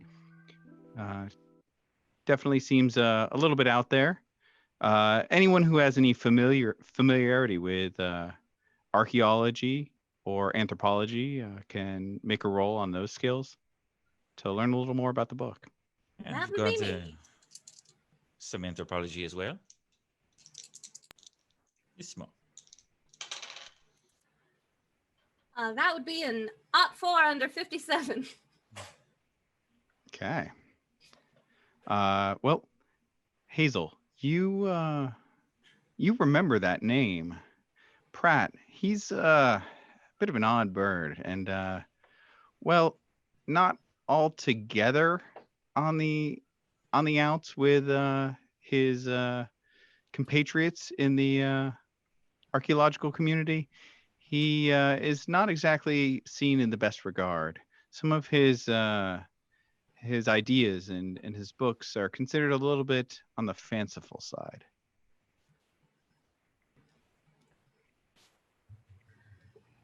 Pratt. Why was he reading Thomas Pratt? Oh, right. She looks up and almost notices that you all are still here. This book, it's in reference to a particular Peruvian tribe. I don't know why he would have been looking at that, but it was by Thomas Pratt, who has a bit of a reputation for not being 100% grounded in reality. That's kind of how we'll leave that. But why would, if you cross-referenced it over with this other, and she starts looking around at all the other books that are sort of scattered around the room, and there's not too many that are in here. Okay, but so it's someone like this probably does have a library. you said there were maps and everything posted around. Has there been anything marked down on the maps? Does it look like this was mid-research, or does it look like this was light reading? Well, the book is it's in pretty poor condition. The binding is cracked, and it's covered in some odd stains. Some of the pages are a bit loose. I mean, it has the look of a book that has been kind of flipped through repeatedly, possibly, feverishly and with some gusto, just constantly going back and forth through it, and has not been treated with care. Looking at the maps, you do see a couple of maps that are set out that seem to trace the path of an expedition from Lima, Peru, over the Andes, and into the jungled interior of the continent, towards the southern end of Peru, where the Madre de Dios department lies, and you can see elements of that from what little you know of Cornthwaite yourself. This looks like this might have been the path of his last trip, his last expedition back in 1923, which, from what you would have been told earlier, it ended rather unfortunately. Oh, this now this map over here, but this one has his last expedition on it marked out. I wonder what he was. And she's kind of looking back and forth between the book and between the map, and having completely gotten sidetracked from finding flashlights or anything like that. Can I check the desk while Hazel is kind of map perusing? Yeah, sure thing. Looking over the desk while Hazel is busy collating the various things that she's discovered. The desk itself, it's got some nice pens and stationery and things like that in it. The bulk of those components, though, they've all kind of just been like pushed aside and out of the way.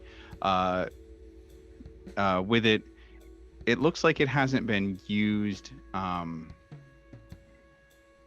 Like it hasn't been used really in, I guess, what you would consider any kind of formal fashion in a while. Like you actually notice some of the places where it looks like there would be places where pens could be left. It's missing parts of the desk, parts of the stationery, in what would have otherwise been nice, clean sets of pens of various nib types and things like that. This looks like a wealthy scholar's desk that has just been taken over by a frantic madman. And she said Peru. Is that correct? Yes. Are there any artifacts or maybe paintings or things like that around here? None that you can see. Now, this is a fairly sparsely decorated room. There's the not boarded up, but the covered window leading to the outside. There's the desk itself, and the table with the maps and the various contained maps in the large drawer. But other than that, there's not really too much in here. At the mention of maybe some foreign or worldly articles, Renee's interest is completely shifted. He's very, very interested in what is in this mention now. Can I leaf through the maps in the drawers? Yeah, sure thing. As you begin to pull the drawers open one at a time, you actually see a number of different maps, both of Peru, of South America at large, of every continent actually, as you begin to go through it. He actually has quite a large number of maps. Some of them are marked off with the paths of other archaeological expeditions, with little notations on them and things like that. But looking through them all,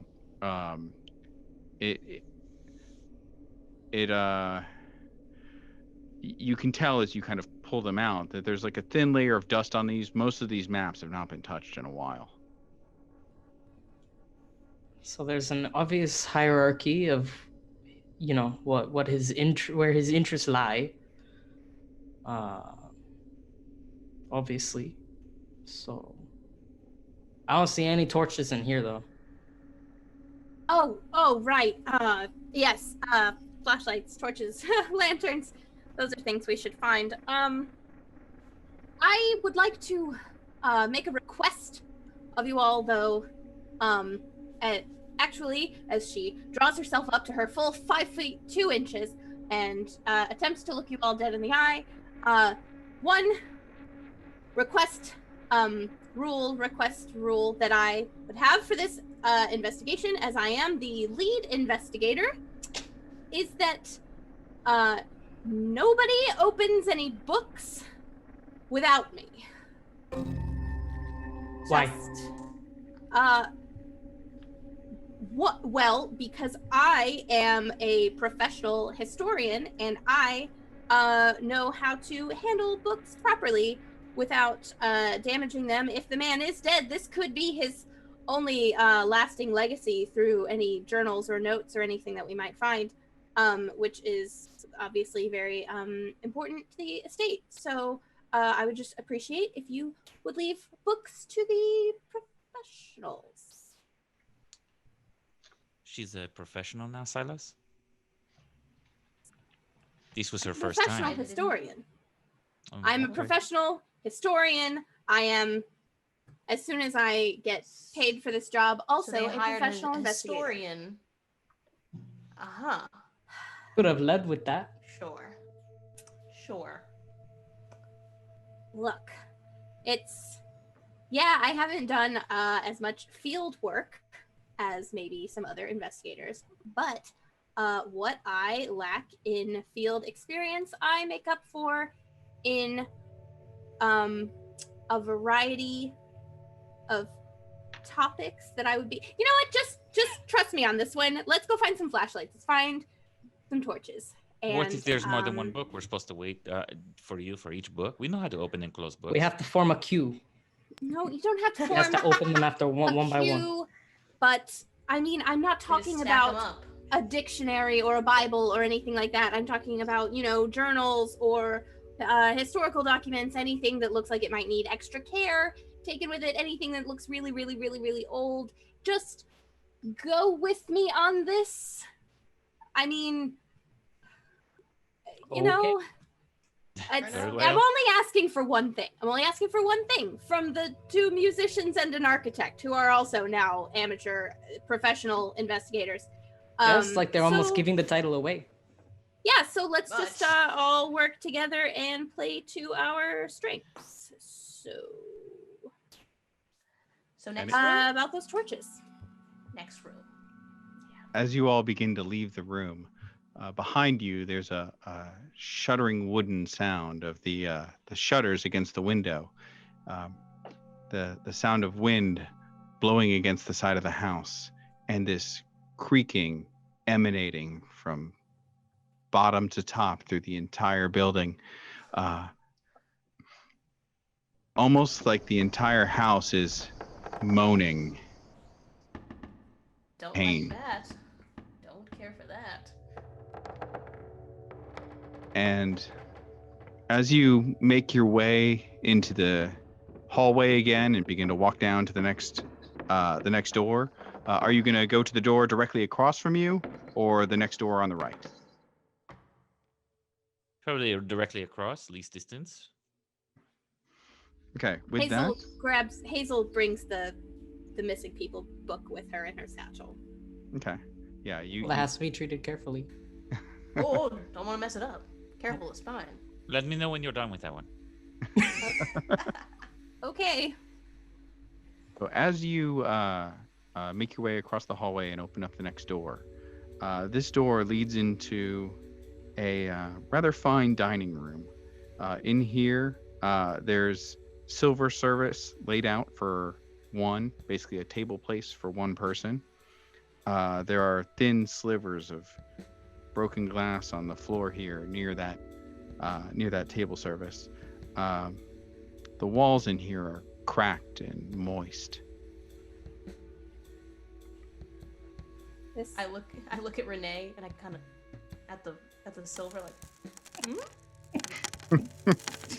I don't know. I think this house might be cursed or something. I it's mean, just old. joking, obviously. I mean, It just didn't sound like you were joking. That didn't It's sound like a joke. just but look at these there's, walls. Why are they? How is there condensation coming off of these? What, completely oblivious to anything happening at the table behind her, like totally just looking at the walls and trying to look at the cracks and things. probably I'm a right hole there in with the her. roof. There doesn't seem to be any kind of a hole in the roof that would cause this. If anything, they're not consistent patches of wetness like from top to bottom. It's very strange. I think there is a clue. And I point to the broken glass. What? Yeah, What is it? who's taking a closer look? Yeah. Okay. Sure. Okay, Renee bends down, looks at the pieces of broken glass, kind of fits some of the larger ones together, and takes note of the dark powdery material spilled near it. This is the remnants of a pepper shaker. Oh, Killing. he But, was killed with the pepper shaker. And its salt shaker equivalent doesn't seem to be around anywhere. The perfect crime. That's very random. It's the only sign of any destruction of the house other than neglect.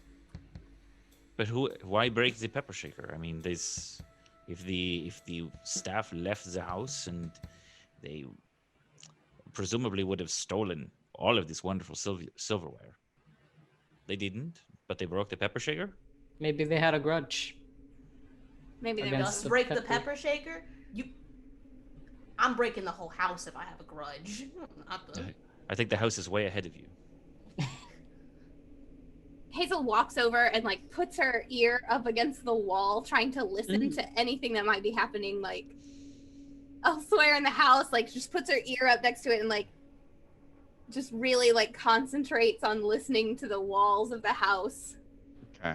So yeah, as Hazel listens to the sounds of the house and the creaking throughout it, you can see this room itself. It's got the door that you came through. There's a door to the rear, presumably leads into a kitchen or something of the sort. But listening to that sound, go ahead and make a listen roll. That is a success. Okay. In addition to that, you hear what sounds like footsteps, maybe outside, in the hallway. She's kind of like, wait, I think I hear someone out in the hallway. There's footsteps out there. What? Kind of tiptoe over to Hazel and like look at her like waiting, like, yeah.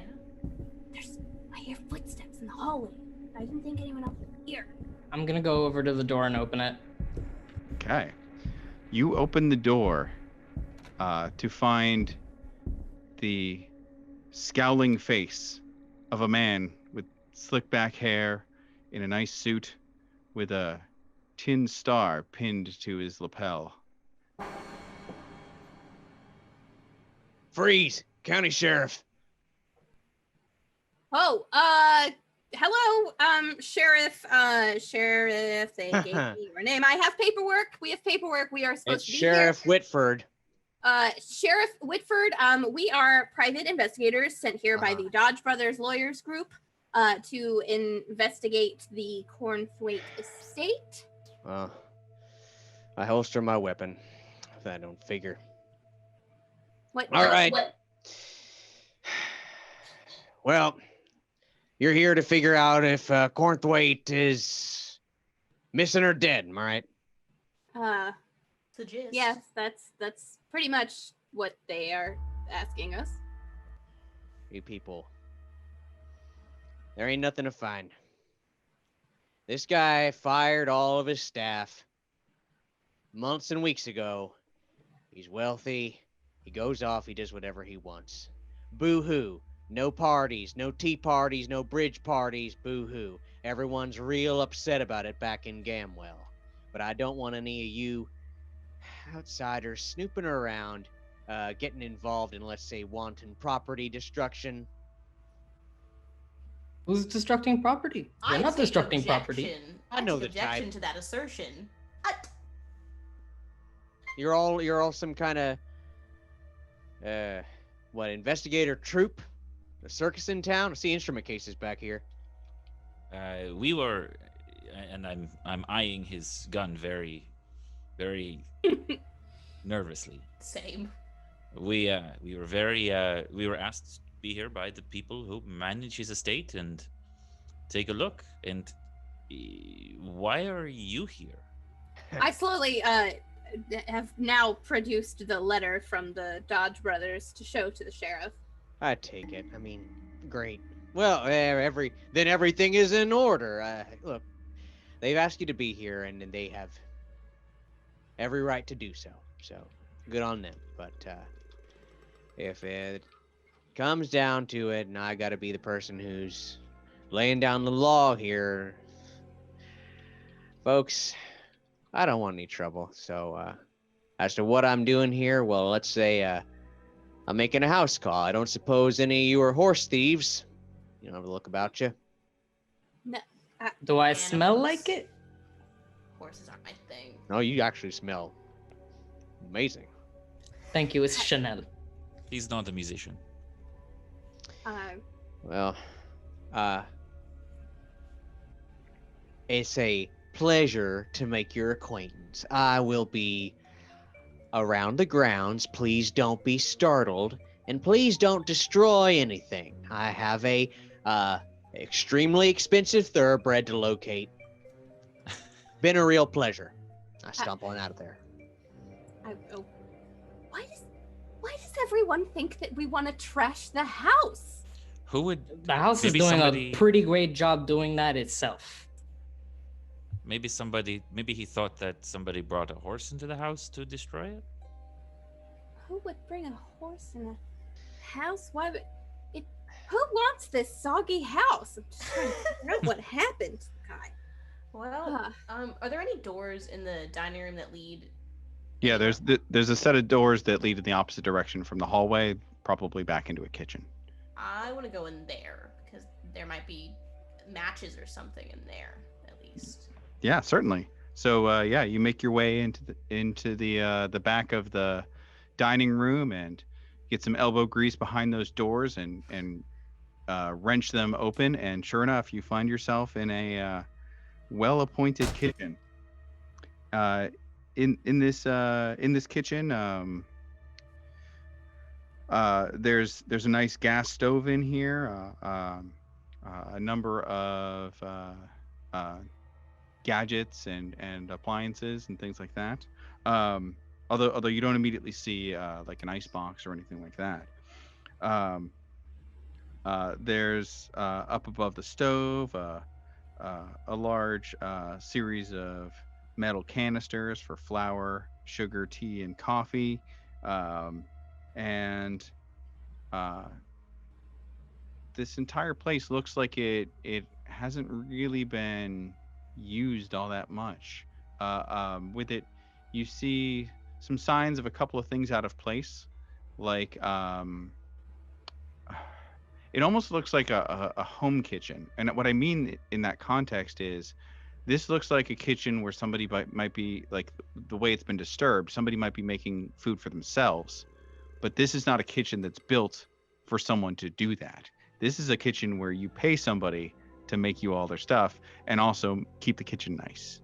So it just has a look like somebody hasn't bothered to clean it up properly. I mean, for example, one of the canisters over the stove itself is very obviously missing. Like, there's a row of them, but one of them is gone. In addition to that, you can see a couple of rather older wrappers for foods that have kind of been discarded in a garbage can.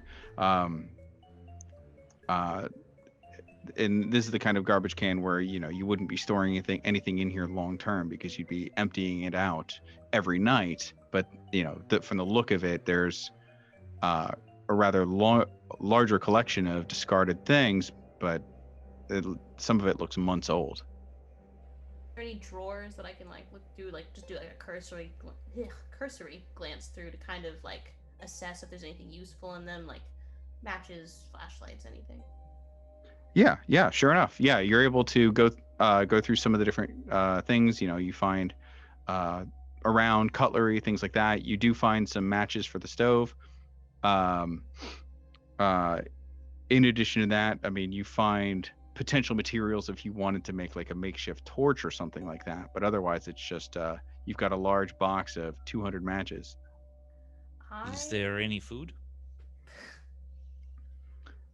There's not, but there is a rather unpleasant smell coming from one of the side doors in here. I'm gonna go ahead, since you guys have explored a fair bit of the first floor. I'm gonna give you the whole first floor. And let me share that with you. No luck with any candles in the kitchen? No, but mayhaps a torch, if that suits your fancy. Couldn't hurt. Yeah, with it, this place, it looks like it was something that would have at one time been lit by, possibly by candlelight or by, or possibly by oil lamps or something like that. Has long since been replaced with electric lighting, which seems to have suffered a similar fate to some of the electric lighting that you see elsewhere. You can actually see a kind of a naked bulb dangling down, and you can actually see a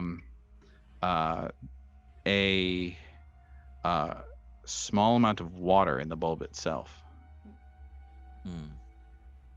I start fashioning a torch while the others. Scared. I'm gonna pull out a little sketchbook, and I'm gonna start marking down where the walls and ceilings are kind of damp, because I want to see if they coincide with anything. Okay, in the sure floor enough. above. Yeah, and to give you guys a better sense of what all is in here, there's a rather large fireplace in addition to the stove. There are doors to your left and your right. There's the door you came from behind, and then there's another pair of doors in here. In addition to that, there are some windows to the outside that have been covered up as well. Their shutters are locked into place. That smell. Do you smell that? Oh, I smell that, yes. Very much. Perhaps it is our man? I hope not. Don't say that. Does it smell like corpse? Why would we know that? Why would... Oh, what?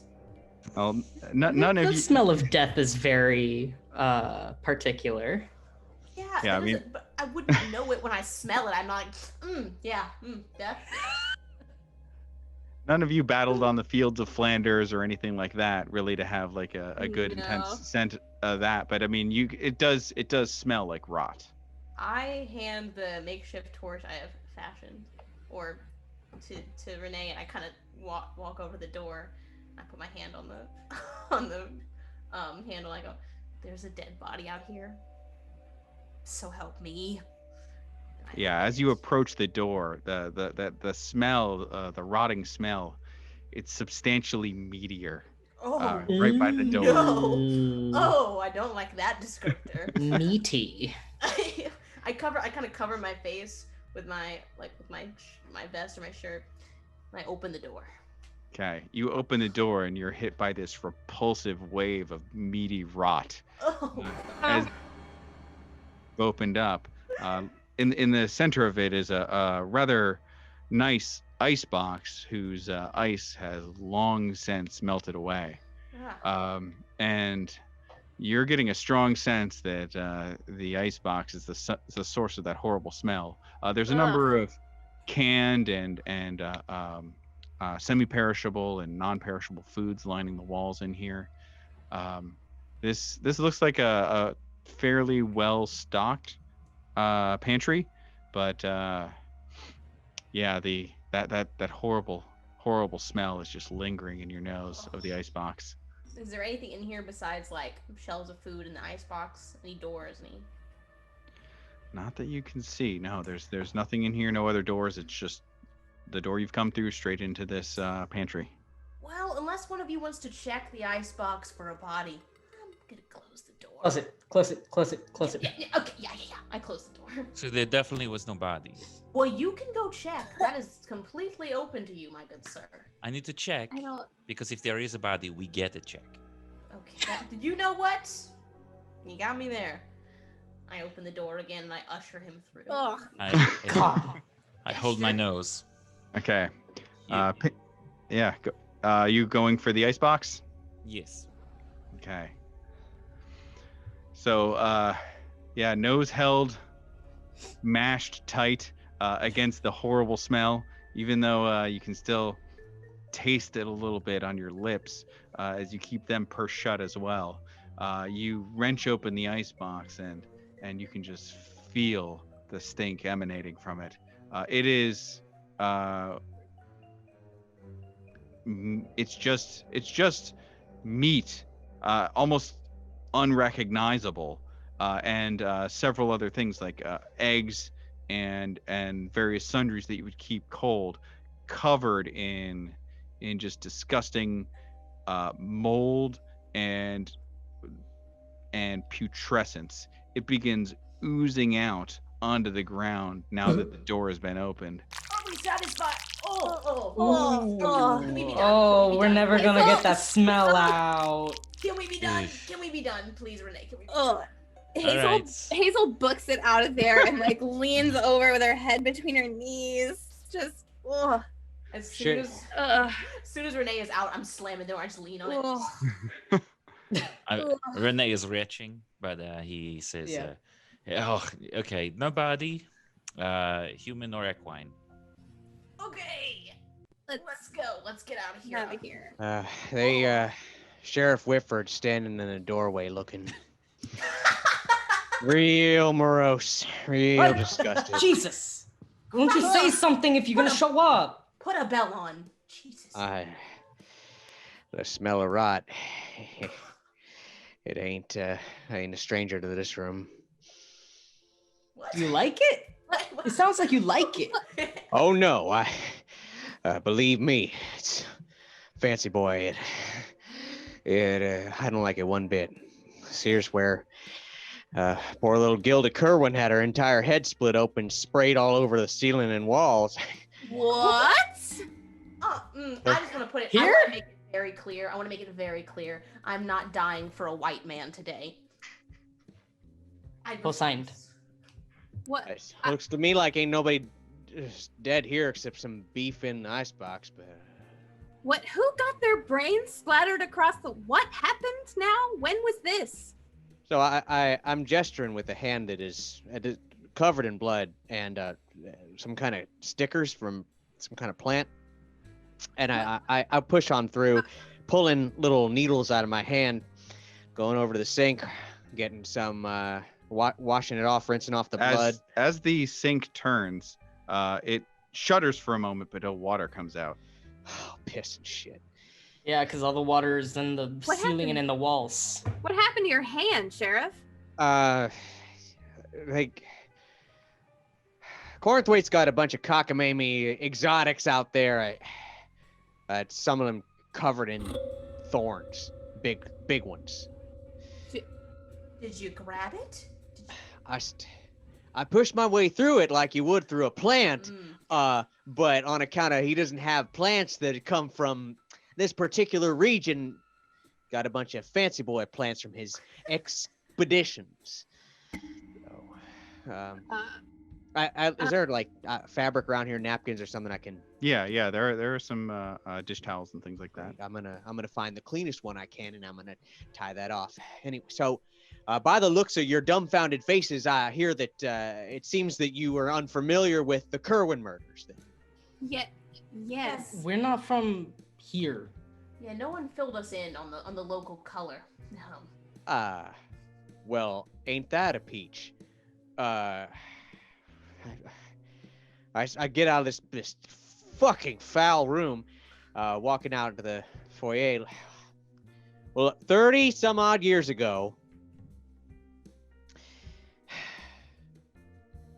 family moved in here, and then Arthur Kerwin, the young father, he went crazy, and he killed his wife, and he killed his little 3-year-old girl, and he killed his little 6-year-old boy, and he is never found again. Oh. So. Oh. As you all follow him back into the main hall, listening to the sheriff's story, I'm reading their faces as I see this, because I want to make sure. I want to, all of them, especially that Frenchie guy. Something's weird about him. He ain't particularly talkative. So I'm reading their faces. I'm saying all this, looking for some spark of recognition. As you all follow in the sheriff's footsteps, make a listen roll, everyone. My listen is poo-poo garbage. Oop, just barely made it. That's a success, though. That's a failure. Super failure. No. Okay, so just Silas made it? Okay. Silas, make a sanity roll. Oh no. Is that what the percentile dice? Yeah, you're rolling to get equal to or under your current sanity. Oh, I have a funny feeling that I'm not going to do it. Sorry guys, my computer. You need me to just go ahead and roll for you? I mean, I can't find my sanity because I'm incompetent. Sheriff, do you want me to put a bandage on that hand for you? I got it sopped up. It's do you have? Are you field medic? I've got bandages. She reaches into her satchel and literally pulls out a first aid bag. I failed by the way. Oh, okay.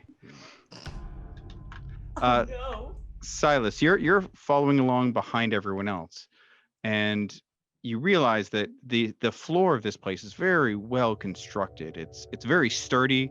Like as people walk along, you can hear the sound of their feet clacking against the wood, but the wood's not really flexing or anything like that. It's just very solid.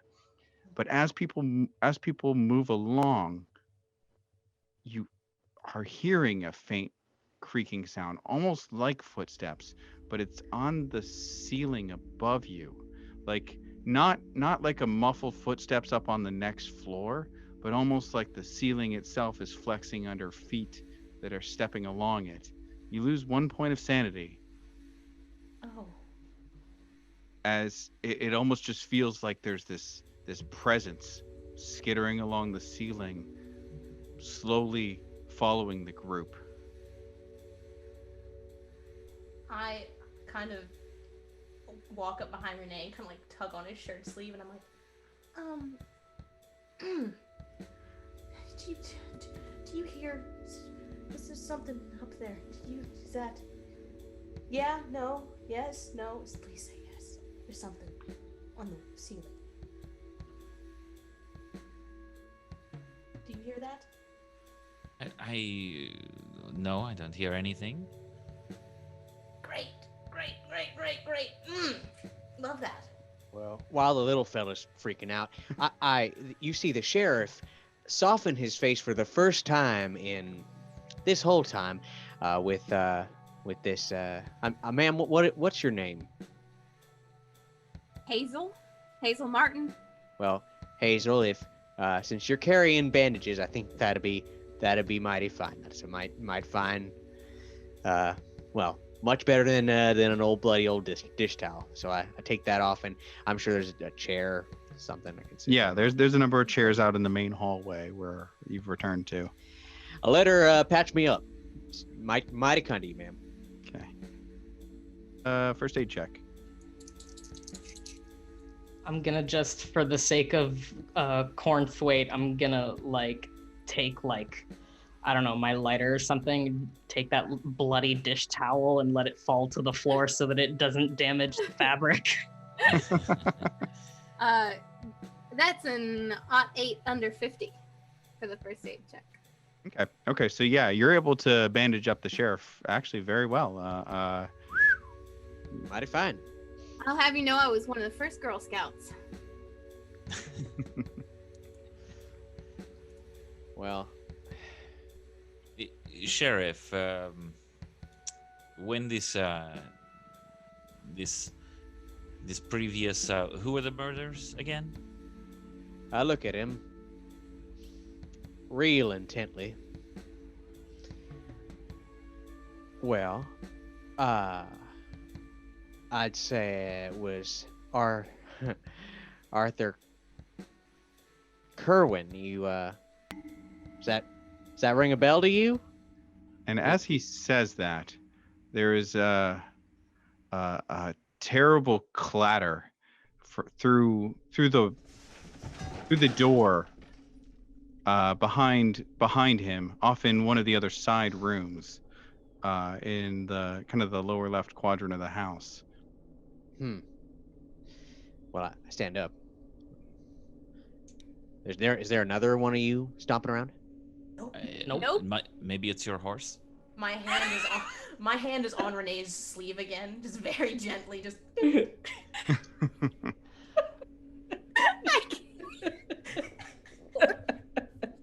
I draw my firearm and I'm gonna go have a look at Whoa!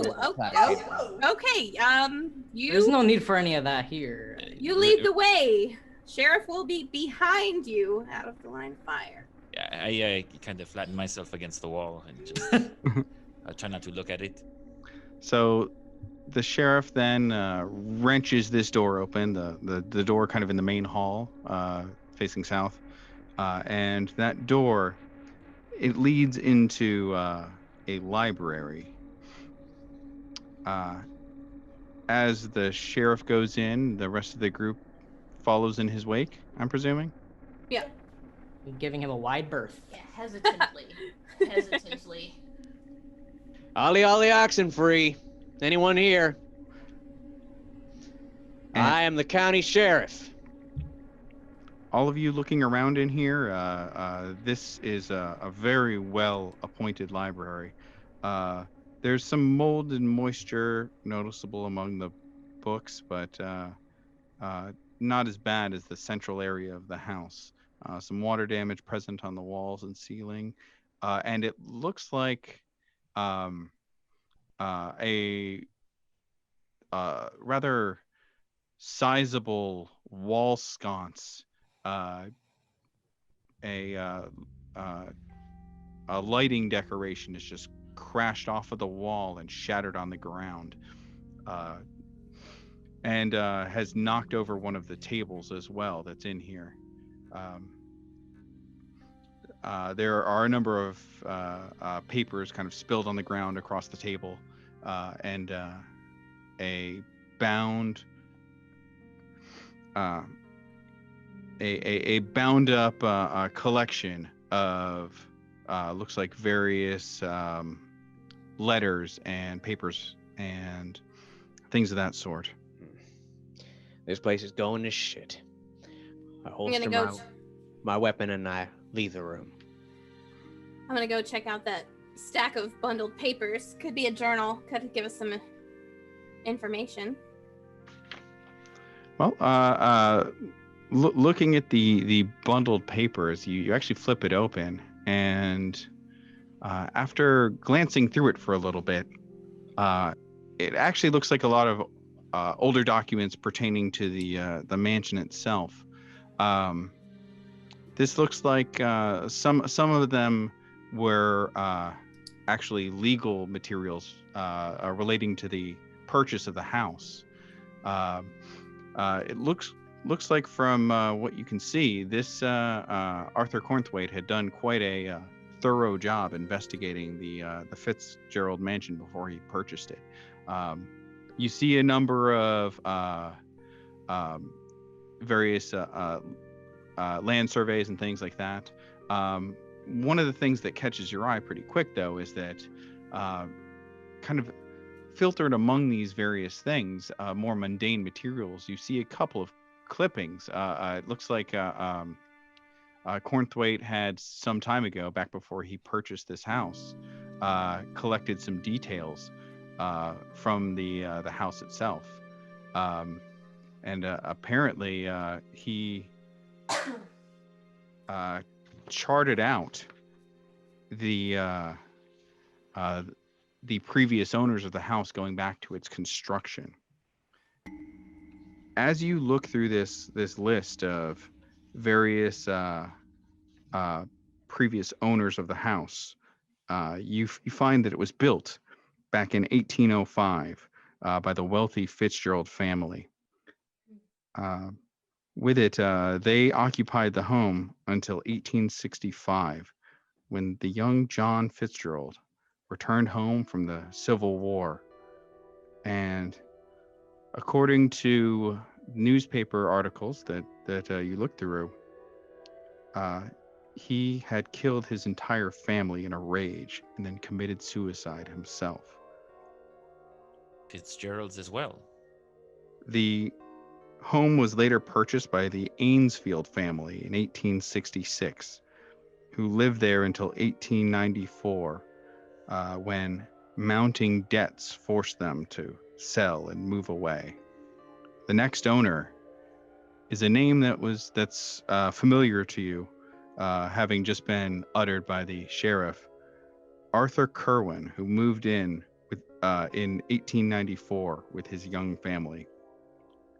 From what you can see, he moved here with his family from New York, getting away to the countryside.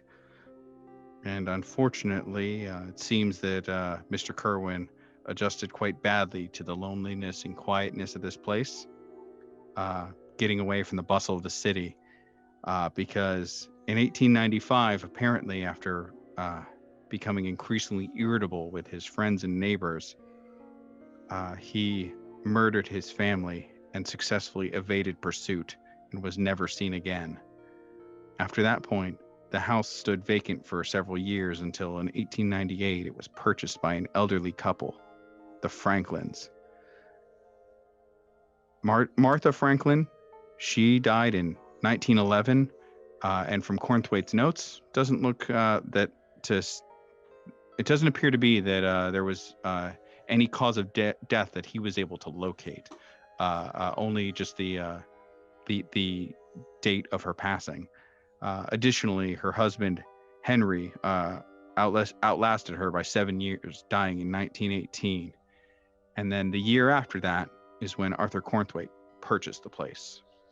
Among all of these details, you do find a few more specific newspaper clippings.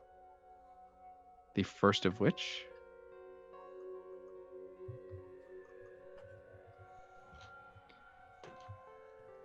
dates back to 1895, and let me send that to you.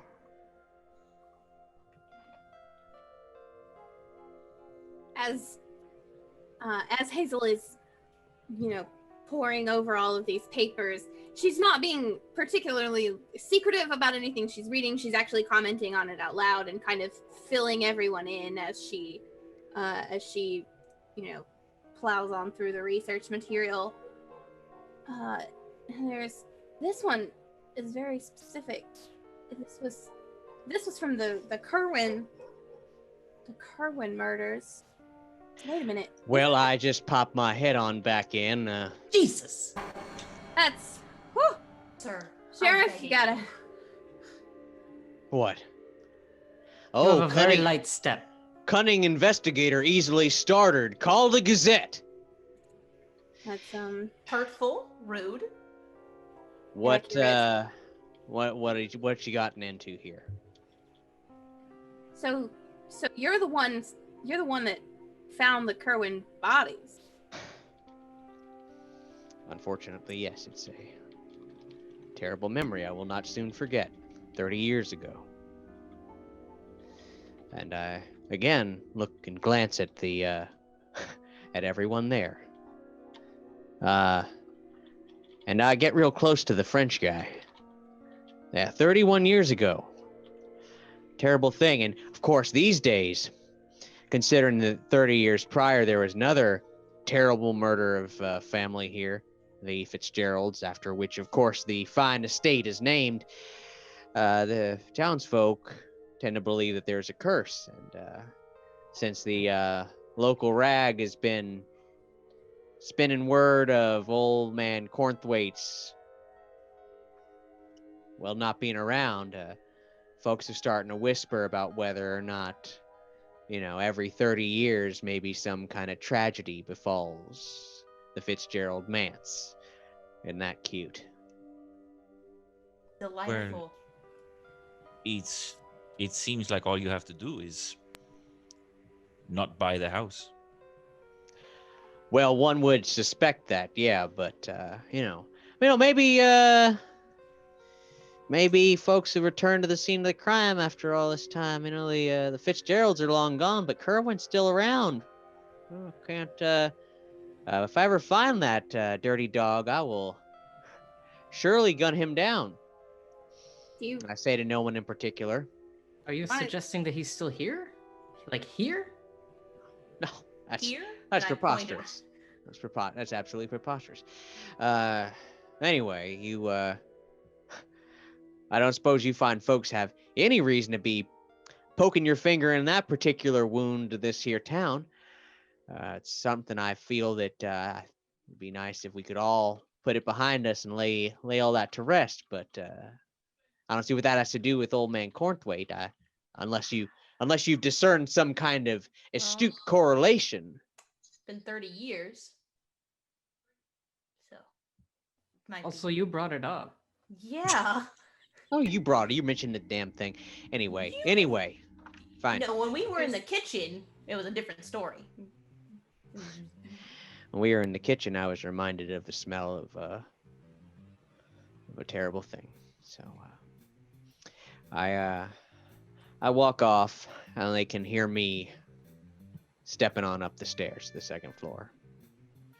I don't like him. Something's very I don't think he likes not us. right with the sheriff. Did you say there was a book on the floor as well as papers, or just the papers bound together? There's the papers. There's a number of books. I mean, this is actually a pretty well-appointed library. Looking around, you can see that there's a fair bit of books about archaeology, although not as many as you would expect. As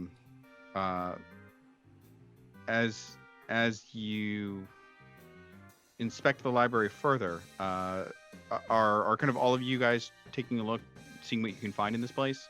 Yes. Yeah, I'm specifically looking for things that look like they tie into the Pratt book. Okay. And I do have a library skill. Yeah, you can go ahead and make a library use roll. Anybody else is just kind of checking the whole place out can make a spot hidden. I'd like to check out the wall sconce. I want to.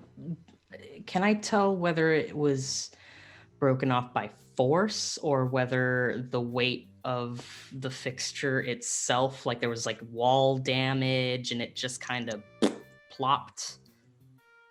Yeah, sure thing. Yeah, we'll go ahead and take yours first. You can go ahead and roll architecture. Yeah, that's a success. Okay.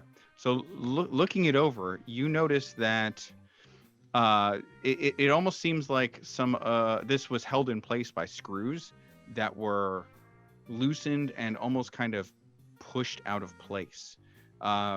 as you're inspecting it, you notice that the wooden paneling, there's kind of a weird knot in it, not too far below where this was hung, that kind of stands out. And it actually looks like it's the knot itself has kind of been pushed out a little bit as well. I'm gonna like kind of touch it, feel it, see if it it shouldn't move, but I want to see if it does. With it moves a little bit. It does, almost like it was kind of forced into place or something like that. But with some wiggling, you're eventually able to actually pop the little wooden knot out of place. And inside, you can actually see there's something in there. Looks like maybe a piece of paper. I'm gonna take that bad boy. Okay. And as you kind of fish around in there with your finger, you're able to pull out an old and yellowed piece of paper. And let me go ahead and give that to you so you can see what you find.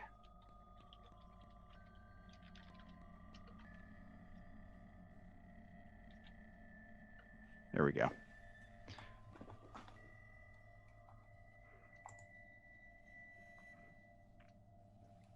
The paper is covered in closely packed scrawl. It has aged rather badly and at this point is almost illegible. This handwriting is terrible. Though you are able to make out a signature at the end. AC. AC. Arthur Conway.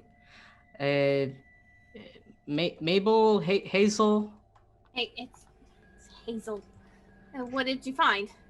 I think I have something from Professor Cornthwaite. Oh my god, I can't say his name. Here, take it. All right. As Hazel takes a look at it, afraid of the, but no more. Now because I know them. They heard the two something look and saying they did not hear. This is that they could not see the stars from where it was.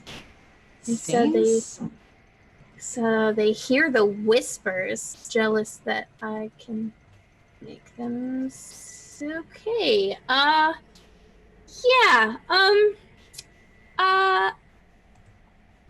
Great. This one knows how and it will ascend to meet them. I trust you understand something affection is It's the end of it, it looks like. Hazel kind of folds the paper over. This is getting weirder and weirder. Kind of like absentmindedly like stuffs the paper down in her satchel. Kind of looks around. Is there any other? Did you find any more of this paper, or where was this? It was actually so it's weird. You know that wall sconce? Mm-hmm. So it was screwed into the wall. So it should have been secure into the wood, right? It was secured into the wood panel, but it was pushed out. We shouldn't have been able to be pushed out, but it was pushed out, and then I hold up the little knot of wood, and this was loose, so I kind of just, pried it out from the wall, and it was in this little pocket here. Hazel shuffles over and puts her head up against the wall again and starts listening to the wall again. Like, is there... Okay. What would that? Hazel puts her ear to the wall and can hear the sound of again that creaking of the entire house, almost like the house itself is moaning. And you can hear this traveling aspect of it, where it almost sounds like it's moving up and down and up and down. She knocks on the wall to see if it's like hollow anywhere or anything. And with the knock on the wall, there's not any immediate sound that greets it. Just the hollow knocking against the wall. But after a few moments, everyone in the room, make a sanity check. Great. Lovely.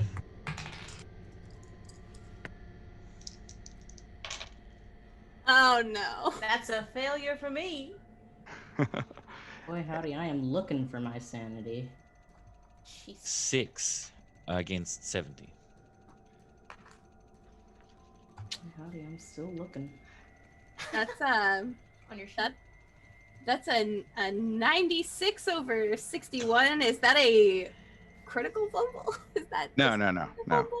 That's that'd be a full 100. But in this case, everyone who failed it loses Fail. 1 point of sanity. That reduces your max or your That current was a sanity by 6. 1. And so with that, yeah, after that knock, there's kind of a silent moment, and then the entire room almost seems to flex as if breathing. For a moment, you thought you were just imagining it, but looking around, you can see the concerned faces on the rest of your compatriots, and So is now you a good definitely time didn't to imagine. tell y'all that I also heard something on the. Is now a good time to relay the information that something was walking above us earlier? I just thought I'd fill y'all No. in. Walking above us? Like not on the floor above us. Like on the ceiling. Like something was walking on the. I heard it. There was a. Yeah. Are you I'm not sure? the only one that saw the room breathing just now, am I? You're not, and that's why I'm relaying the information that I have, and I'm very sure. Maybe it was certain. the house settling? I know what a house settling sounds like. And I wish it was. I wish it was This house that. is It was not. hundreds of years old. Also, Okay, but settling is like creaking, not a footstep. I know what a footstep sounds like. I dance. I know what it sounds like. does Not anyone crazy. else find it strange that, probably unrelated, that the sheriff went upstairs? That feels kind of not good. I feel like he's just walking around unbidden. I don't know. It think doesn't that's what seem right. That's what we are doing. We are walking around unbidden. No, So we the- were bidden. We were bidden by those lawyers. What? Yeah, I don't think he had a warrant. But we have Exactly. whimsy and He walked in here. curiosity leading us. But him? Yeah. What? So we, at the moment, have footsteps on the ceiling when all of us were down here, including the sheriff. We have a breathing room. I hate it. I hate it. Should we- As this conversation has been going on, Hazel's gone back to the books and been looking over there. Yeah. Did you make the library use check? Yes, I had a hard success with 20 under 55. Okay. Looking through the library here, you notice that you actually find some kind of documentation to the library itself. It seems like Cornthwaite was pretty meticulous, and he knows exactly where all his books are. And as a matter of fact, a big chunk of his books were kind of given away to the town library. With it, the part of the reason that you actually find this document is he's actually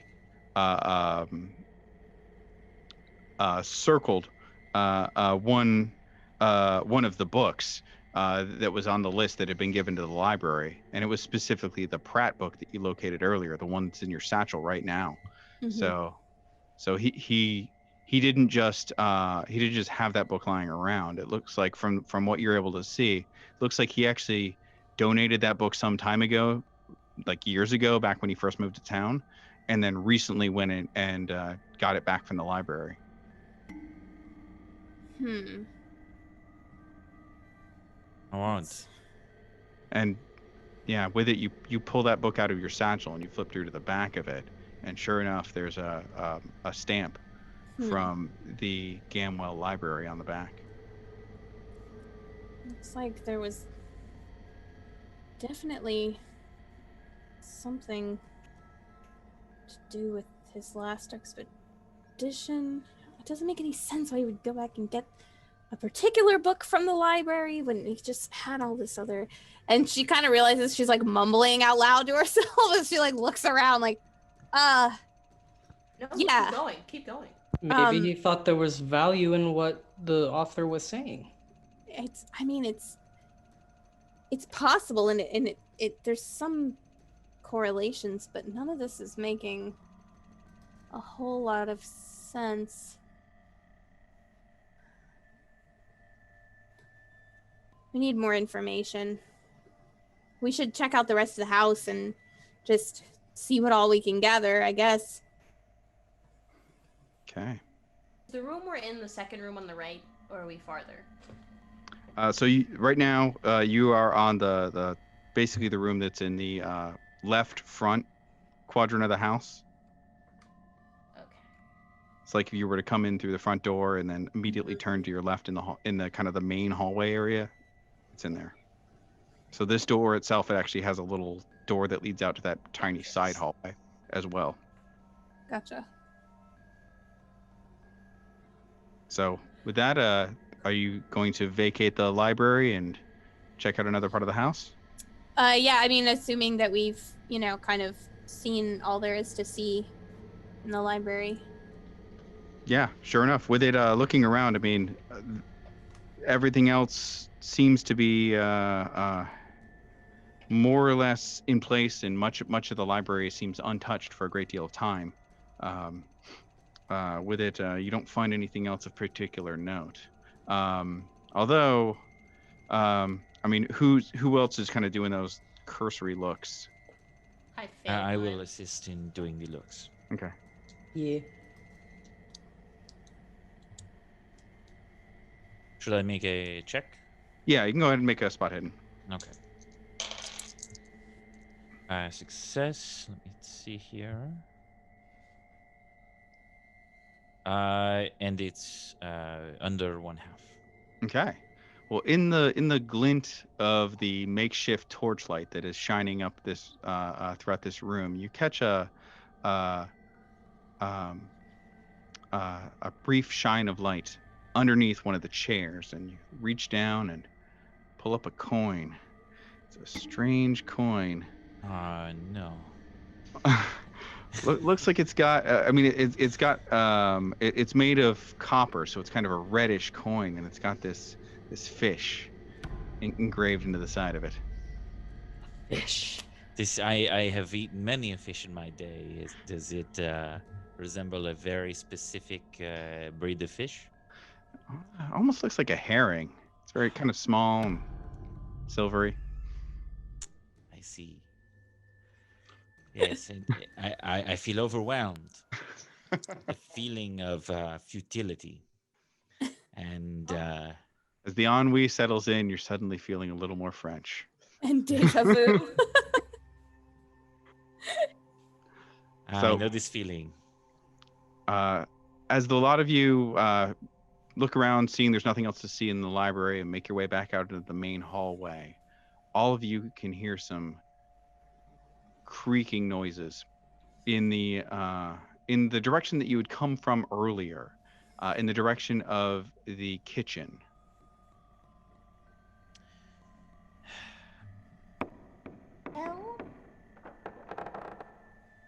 Sheriff. Yeah. Coming from upstairs and looking out all over the banister at at these people. So you're not in the kitchen? Clearly I am not. Okay. There might be someone else in the kitchen. You didn't use up all your ammunition, correct? I haven't fired my gun this entire time. Sure you're well aware. I am very relieved.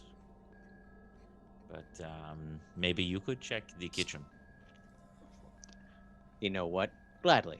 And as soon as I've done that, then I'll go out and I'll see about tracking down that horse that is definitely not inside this house. And since you all kind folks seem to be minding your own, it's all good and well. It wasn't So- upstairs. What's that? There was no grazing area for it up the stairs. No, surprisingly not, sir. I'm walking my way down the stairs. So all y'all just stay right where you are in case anything dangerous is actually going on. We'll be right back. Did we notice a stable on the grounds at all? Previously on your way in here, there was, I mean, you guys didn't spend a whole lot of time really checking the place out. It looked like there was a shed off in the distance, probably too small to be a stable. But then again, some of the nearby estates, the nearest house is quite a fair bit away, like a mile down the road at least. Some of those, they look like they could have had some grazing land for horses. This property is decidedly unstable. In more ways than one. So as the sheriff pushes his way past you, kind of gesturing for you all to stay where you are, he makes his way towards the back hallway, pushes his way into the kitchen in the back, and things are quiet for a moment. Oh. Quiet. Oh. Oh, I hit the deck. And gunshots ring out, a brief scream, and then silence in the house again. I look over at Percy and Hazel and I'm like, should we? I check? I don't have any. I don't even. Take out a fountain pen. I pull out my knife. Okay. Oh, okay, that's better. That's a lot better. Hazel stands behind everyone. I stand in front of Hazel like yeah. Oh god. I kind of like walk over to the door of the kitchen. She's still got her flashlight. Did the sheriff leave the door open or is it closed? The door, he had kind of swung it open and it had partially closed, but not entirely. Okay. I want to kind of peek in. Okay. Just a little look to see what I can see. So you have to push the door open a little more. With it, Hazel is behind you, shining the flashlight ahead, and shining the light in there. You can see, something shining on the ground. As you open the door a little more, it's the sheriff's .45 revolver lying on the ground. You can see smoke curling up from the barrel. Oh, but no sheriff? Nope, there's just a wet patch on the ground. I very cautiously kind of enter the room. Okay. Make a spot hidden check. Oh, I'm not good at those. I'm dumb. That's let me put my character sheet. If you want to use a bonus die, Silas has earned one. The fates have been tugged. That was a failure. So. Okay. Do you want to use a bonus die? Reroll? Gonna save that? Okay, that's save fine. it. Okay, so anybody else who follows in Silas's footsteps can make a spot hidden roll, because you guys had mostly focused on the pantry before, to the exclusion of kind of everything else that was in the kitchen. I walk over to the pool of blood. I'm assuming that's what that is. That's the strange thing. As you come in, Success. not blood. It's just slick moisture, almost like water. Ooh. 00 fumble. Well, we got 1 success, 2 failures, and what a happy family. Okay. Percy, you are kind of something's shining a little bit in the light against the far door on the opposite side of the kitchen. It's very strange. It's on the ground, like there's a line, a bright line along the base of the door. As you walk past the wet patch, giving it a wide berth, looking at it and get closer, it looks like it's a line of powder blocking off the door. I'm gonna bend down, careful for my pants to not brush the powder. What is really important? Respect the drip. I'm gonna take a little, like, between my thumb and forefinger. I'm gonna taste a little salt. Tastes like salt. We've solved the mystery. Didn't. I think we've found the missing salt shaker. You don't see a salt shaker around here. Lost shaker of Or salt. the missing salt inside of the salt shaker. That's what really matters. Yeah, this looks like it might be the door down into the basement from the look of things. Can we see where are there any bullet holes in the wall? Looking around, you are eventually able to find some signs of bullet holes. A couple of the bullet holes are in the large fireplace, kind of the column of it as it leads up. One is like right near one of those large tins that I mentioned before. Another third bullet hole is in the ceiling itself. So the trajectory was up. So 2 out and 1 up. Yeah. Didn't you say you heard things crawling around on the ceiling earlier? Yeah. I did. Well, that does not bode well. The basement. So we don't have blood. We have wet. I pointed the puddle. So that's reassuring in a way, unsettling in another. Except for the complete vanishing of the sheriff. Is there a way that the sheriff could have gotten out and around without us seeing him? Well, there's a door. I mean, there's a door that leads out into the hallway. There's the door that leads into the pantry. There's the door that leads into the dining room. There's another little side door, but the windows are still shuttered up. Yeah, I mean, you didn't hear any other doors open or close. Are the floors carpeted? I mean, this is the kitchen, right? No, not in the kitchen, no. Okay, yeah. So are any of the floors in next to the, like, in the adjacent doors, are they carpeted? Are they wood? The adjacent doors, yeah, they are all wood floors, just like in here. So we would have heard footsteps. Mm-hmm. Were we close enough to hear? It was right down the hall. You guys were in the main hall. This is kind of just, basically down and through a door. So. Basement, anyone? Oh, I'd be delighted. Yeah. And as you are looking at the basement, you hear another clatter, the noise of something hitting a floor upstairs, up on the second floor somewhere. And with that noise, we will draw our story to a close for tonight. No!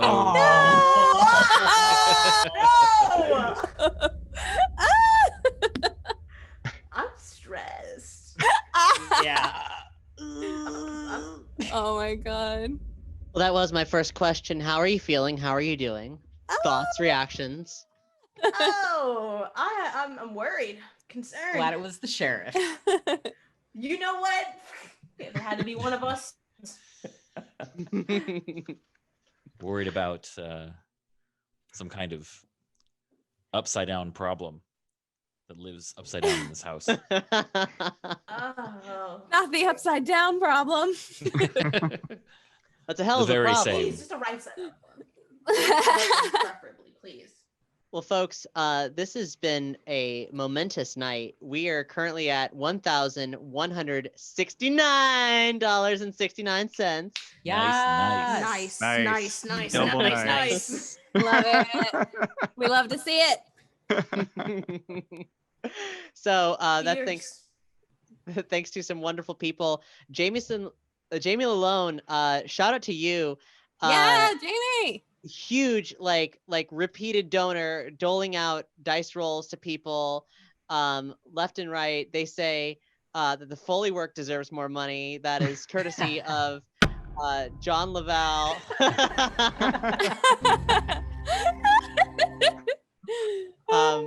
Big Bad Shadow Man contributed saying, let's hit that OG goal.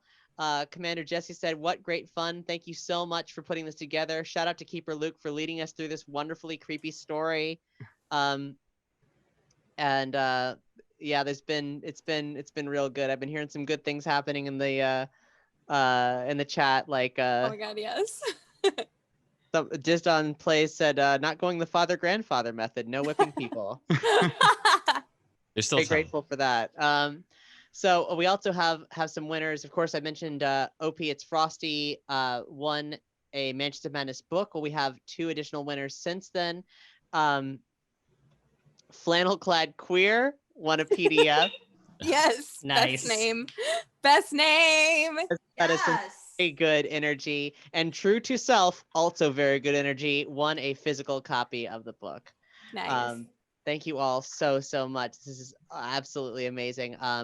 So we've been walking through this ritual, of course, through all the milestones, and at 169, the priestess has opened the door, and now we just await as they descend from pure air if we can get to that 1,300 mark. Manifesting. Yes. Yes. Oh, also, Chaotic Himbo won a PDF. Chaotic Thembo. Oh, I know that? Thembo, you Do I are know right. that Yeah. act? Congratulations, Chaotic Thembo. I just want to be their friend because of their username. Yeah, I think I might know who that is, but I'm not sure. that is amazing. Well done. All y'all are bringing the heat with these good usernames. Yeah. And like resplendently queer. Thank you. So, yeah. Tough times here at the Fitzgerald Manse. God, that Wilhelm scream That gets me was- every time. There So goes the sheriff. ridiculous. I know Dan said that's why you don't name your horse Wilhelm. So of course we will be back tomorrow night at 7 p.m. here on this particular feed. Wherever you're watching us right now, find us again. If you like what we do this all the time in a different format. You can listen to our show, The Call of Cthulhu Mystery Program. Just find us on your favorite podcast player. Head to CthulhuMystery.com. Find us at Cthulhu Mystery on Twitter or Facebook. And support us on Patreon if you dig it. That's patreon.com/Omniverse Media. Omniverse is our production company. We make a lot of fine programs and shows and so on. Call of Cthulhu is our big focus at the moment as we move towards getting Series 3 put out early next year alongside our crowdfunding campaign for Series 4, 5, and 6 and beyond. Let's see, folks, anything that you would like to share about your respective projects and other goings on before we leave everybody tonight? Yeah. Oh, go ahead. for it. No, you after you. I was gonna say, if you want to hear more funny voices and things of that such and fun campaigns, definitely check out Omniverse's own RPG from Scratch, where I'm involved along with the homebrew hombres. And if you enjoy this kind of thing, you might enjoy that. I play a fireball throwing holistic chef anthropomorphic macaw in one of their actual play series. Oh, love that. Chuki Call. Yes, everything about that. If you like naked nerds, I am producing burlesque. I'm producing streaming online nerdy themed burlesque shows once a month. Starting this month, our first show is going to be on the 21st of November.